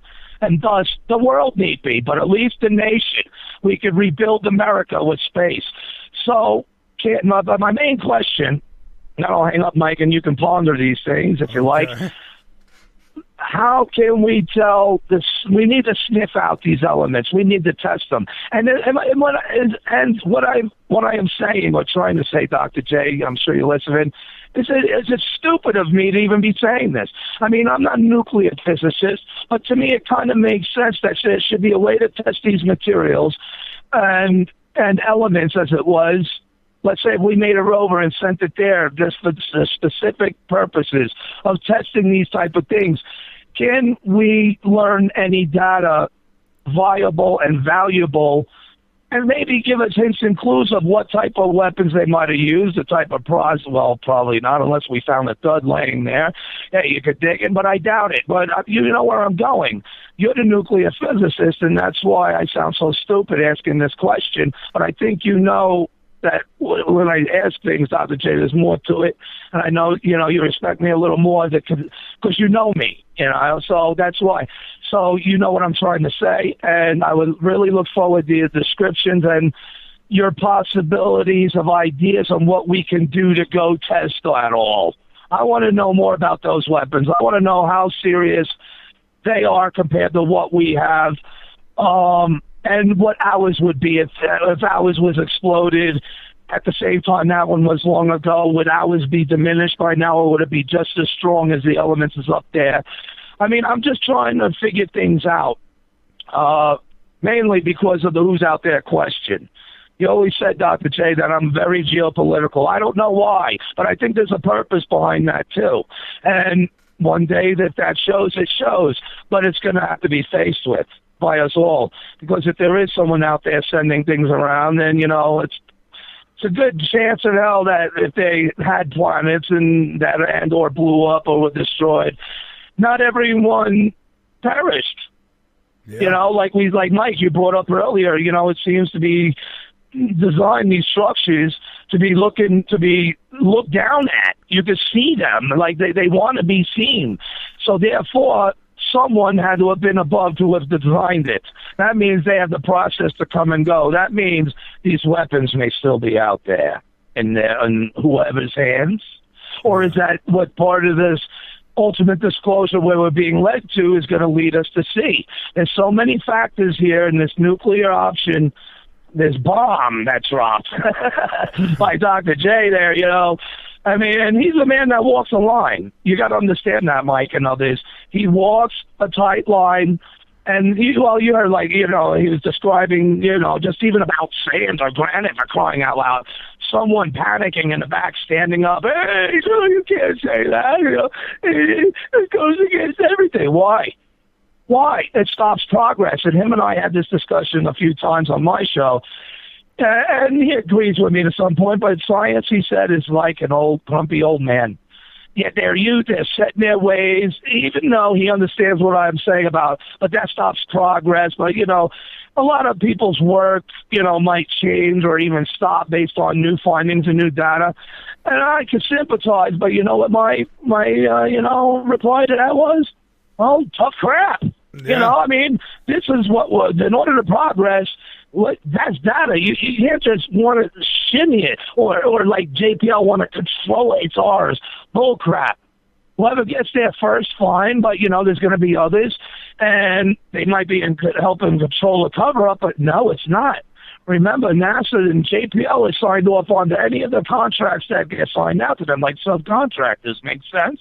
They have to adhere by a policy. That policy goes back to Brookings, and therefore, under what circumstances will we be presented, or what we will be withheld of information and the truth?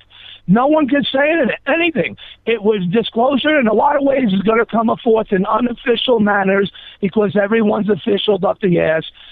But the thing is, the data's out there. There's no laws about just putting the data out there, and there's no laws about getting the data out there and information via code. There was nothing they signed in their document stating they couldn't do that. In fact, that's the exact protocol of the policy of Brookings.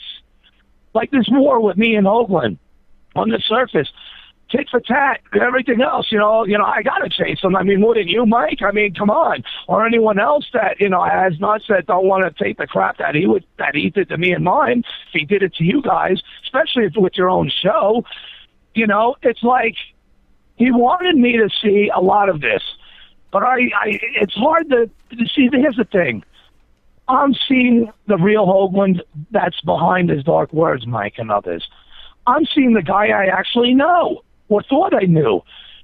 And even now, when this code is coming in clearer, Mike, and even in his recent shows, he's confirming it all the more. Even on the surface, he's still hanging up on me. We're still doing our tit for tat. And even in his reply to me, or about me, or about this issue, it's coded to where he's acknowledging it without acknowledging it. I'm like, WTF?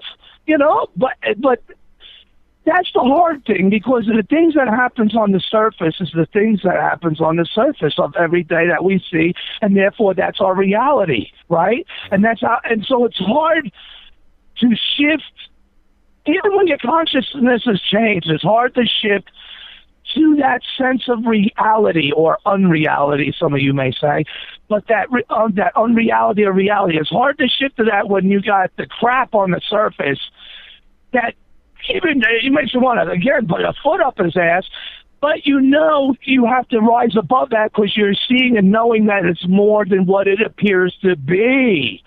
But it's still hard, Mike, because he's still not acknowledging it, but yet he'll continue on the show saying those very things, especially about NASA, never a straight answer, but that's him. And code, he's NASA. Let's listen to him.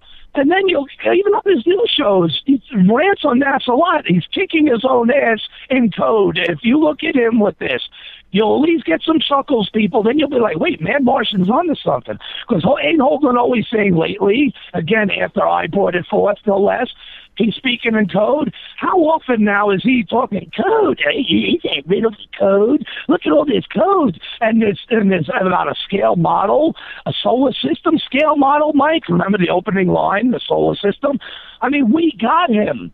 And I'm so close to helping validate his work, which he really wants validated, but on the surface, he's going to run from it. He has to attack. He has to ignore. He can't answer, but he's still coding all over the place.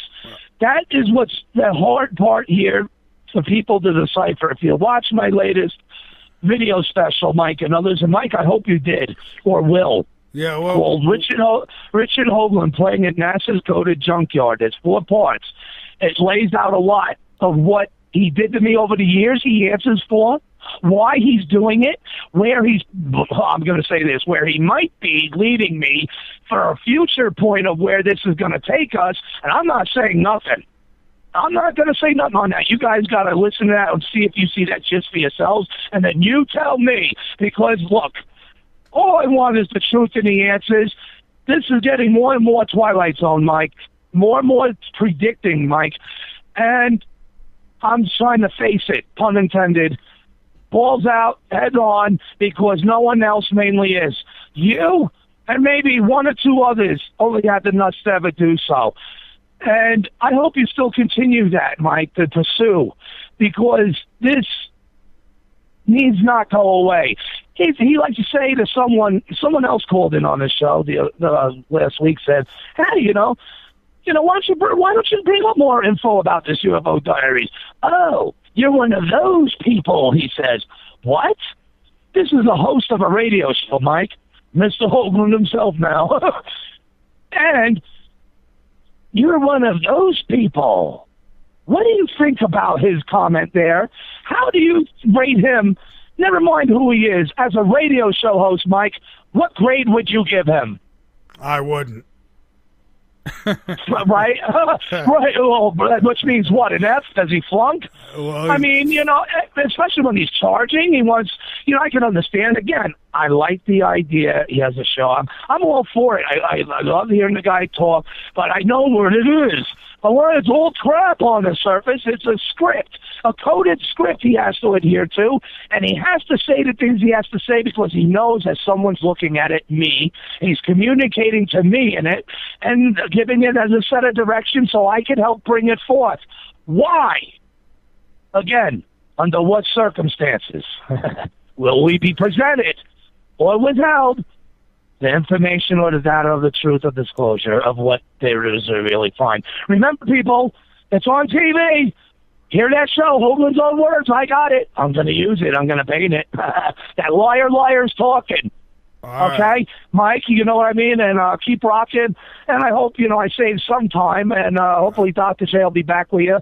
I was really looking forward to this show. And hopefully, he delves into some of those potential realities of my madness. All right, Gary. Other than that, good night, guys. All right, my friend. Thank you so much for the call, and good night to you. Gary, he's got a lot to say. And no, Dr. Brandenburg did not get back with us. I think... who knows? Maybe he had some thunderstorms in his area and the power got knocked out. But Dr. Brandenburg, I thank you so much for joining us tonight. Just as I thank Robert Morningstar for joining us tonight as well. That was a surprise. And then Gary the Mad Martian, another surprise tonight. So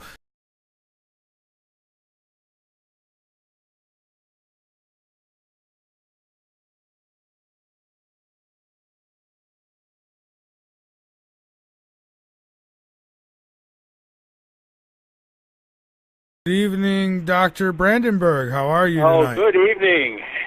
Here, let me turn off the movie I'm watching. I'm watching Dune. I appreciate that. Trying to get myself in in the right mood. Well, that's one way to do it. Well, hey, I appreciate you taking time out to be with us tonight. I guess I'd like to start for everybody because we have a lot of new affiliates and such. So I'd like to start with some background, if you wouldn't mind. Sure. I am Dr. John Brandenburg, and my background is in theoretical plasma physics. I went to school at Lawrence Livermore National Lab, where I worked on controlled thermonuclear fusion, especially laser fusion, which requires knowledge of basic nuclear weapons because it's a miniature hydrogen bomb. And so I went from there to work on directed energy weapons at Sandia Labs, and then to Washington, D.C. to work on the Reagan Strategic Defense Initiative in space. And then I was part of the Clementine space mission to the moon, which tested a lot of the Star Wars hardware. And then I worked in aerospace on propulsion and various other aspects of space, especially involving plasmas for many years. I'm now teaching astronomy, calculus, and physics at Madison College and other institutions around Madison, Wisconsin area. Fantastic. I don't know if you're not on speakerphone, are you? No, I'm not. Do you want me to be? No. You're good. I don't want you to be, but you sounded a little low, and that's why I was asking. Oh, okay. Yeah. I have to. This phone requires me to keep the phone receiver right close to my mouth. Okay. I'll just be very careful to do that. Well, thank you so much. Find a nice, relaxed position with my cup of coffee. There you go. That's and we can go. I'm also a published science fiction author. I wrote Morningstar Pass, the collapse of the UFO cover-up.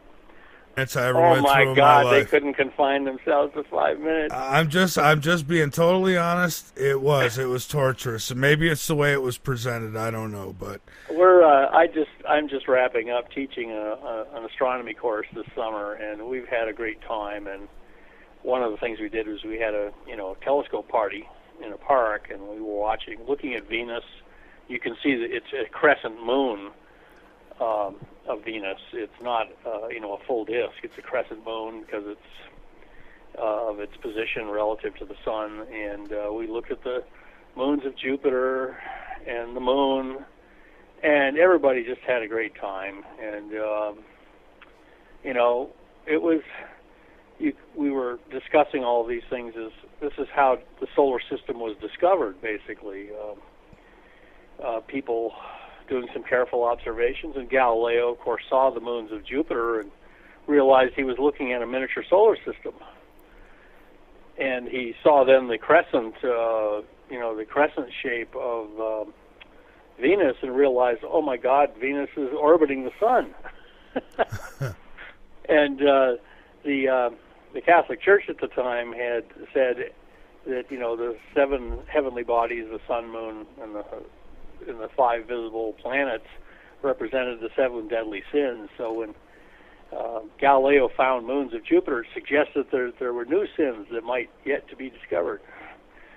So the church became very upset with him. The same thing happened, by the way, to ancient Greeks who started talking about the Earth being, a sphere, and the sun being a sphere thousands of miles away of, white-hot rock. And the first fellow who said that was immediately locked up in jail by the priesthood of Jupiter and Mars and Aphrodite. They had to get him on the next boat out of Athens. Otherwise, he would have had to drink hemlock like Socrates. This attitude that the heavens are, you can't talk about the heavens because that's where the gods live. This is not a new attitude. It's not. It's been with humanity ever since probably the beginnings of humanity, and the Catholic Church just simply picked up that habit from the pagan priesthood. Nowadays, however, if you find evidence for life on Mars, you're attacked by other scientists with equal vigor. I talked to, as I discussed in the book Death on Mars that I wrote, I talked to people who discovered the signs of microbial life in the meteorite ALH 8401. And one of them told me, he said, I can understand people criticizing our scientific work. He says, I just don't understand why they're so mad at us. What I understood is that even scientists, modern scientists, secretly hold the belief that we are the center of the universe still, biologically. Right, and it's hard for them to go against something they've believed so strongly in for so long. That's right. And this, unfortunately, this is what I get from some of these other people, even within the flat Earth. They'll say, "Well, you're just, your beliefs." It's like, but no, I mean, it's been proven. I mean, I know. Well, I've had to walk classes through, why did the why did the Americans land on the moon and the Russians didn't? In fact, I turn it into a question. Well, you question whether the Americans landed on the moon. I'll ask you a question. Why didn't the Russians land on the moon? Well, the rocket blew up 4 times. They just couldn't get there. And so it's there's always part of the human race that wants to cling to the past, like a security blanket. And but we have to move ahead. Just as there's some people think the Earth is still flat, and it doesn't matter what happened. And those kinds of people, you could sit up with them all night. You could produce a video, Michael, and have them sit there and watch it for 1 hour with their eyes taped open. They still wouldn't change their mind. Under the pen name Victor Norgard. Mm-hmm. So you'd probably be a good person to talk to about this really quick. I have been getting hammered with the, I don't know how else to put it, but flat Earth people who, I have, and you know what? When I first got hit with it, I had some really nasty things to say, and at this point, I still feel the same way. I'm just not as nasty about it. And I mean, for me, I don't see it. So maybe we could nip that in the butt. I've been part of several space missions looking at the Earth from space, from satellites. The Earth is round. Well, why does it cast a round shadow on the moon when we have a lunar eclipse? I mean, the Greeks figured this out.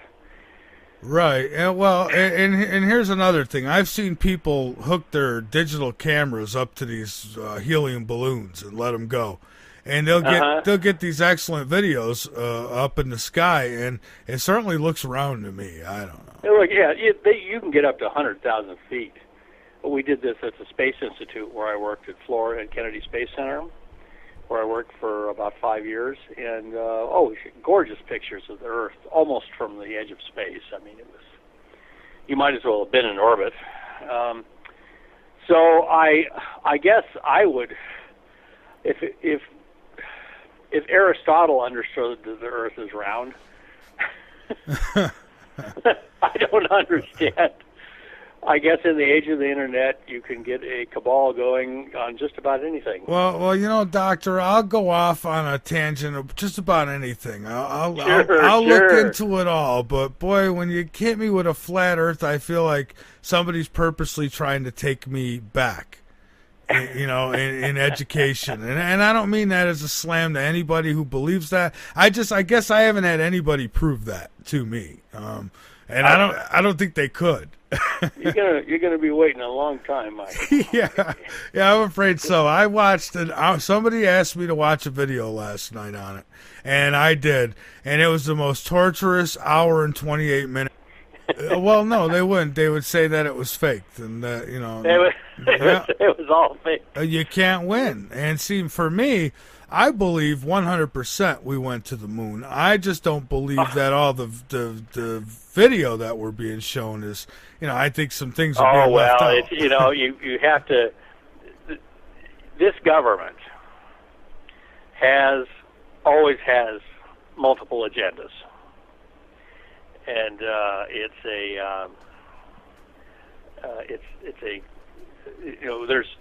I've seen people who've analyzed some of the Russian space footage, particularly of their first spacewalk, and concluded it was all shot in a pool. So it's the whole space race was about proving technological ability. And the United States, landed on the moon finally 6 times, and we basically did, 6 victory laps. And and we, in fact, people ask, well, why didn't we establish a moon base, which was the next logical step? And apparently the Russians called up the White House and said, okay, you won the race. Don't go establishing a base on the moon or we'll blow it up. And one of the goals of just a case in point, one of the goals of the space shuttle was to see if they could capture satellites in orbit. They captured American satellites in orbit and they fixed them and then released them. And they wanted to see if they could do that to a Russian satellite. But the Russians, again, called the White House and said, watch the next satellite that passes right over the United States, right about when it's over Kansas. And so we did, and it blew up right over Kansas. Oh, wow. They had a destruct charge on it. And they said, don't try and capture any of our satellites with your space shuttle. So in a sense, there's some space wars going on.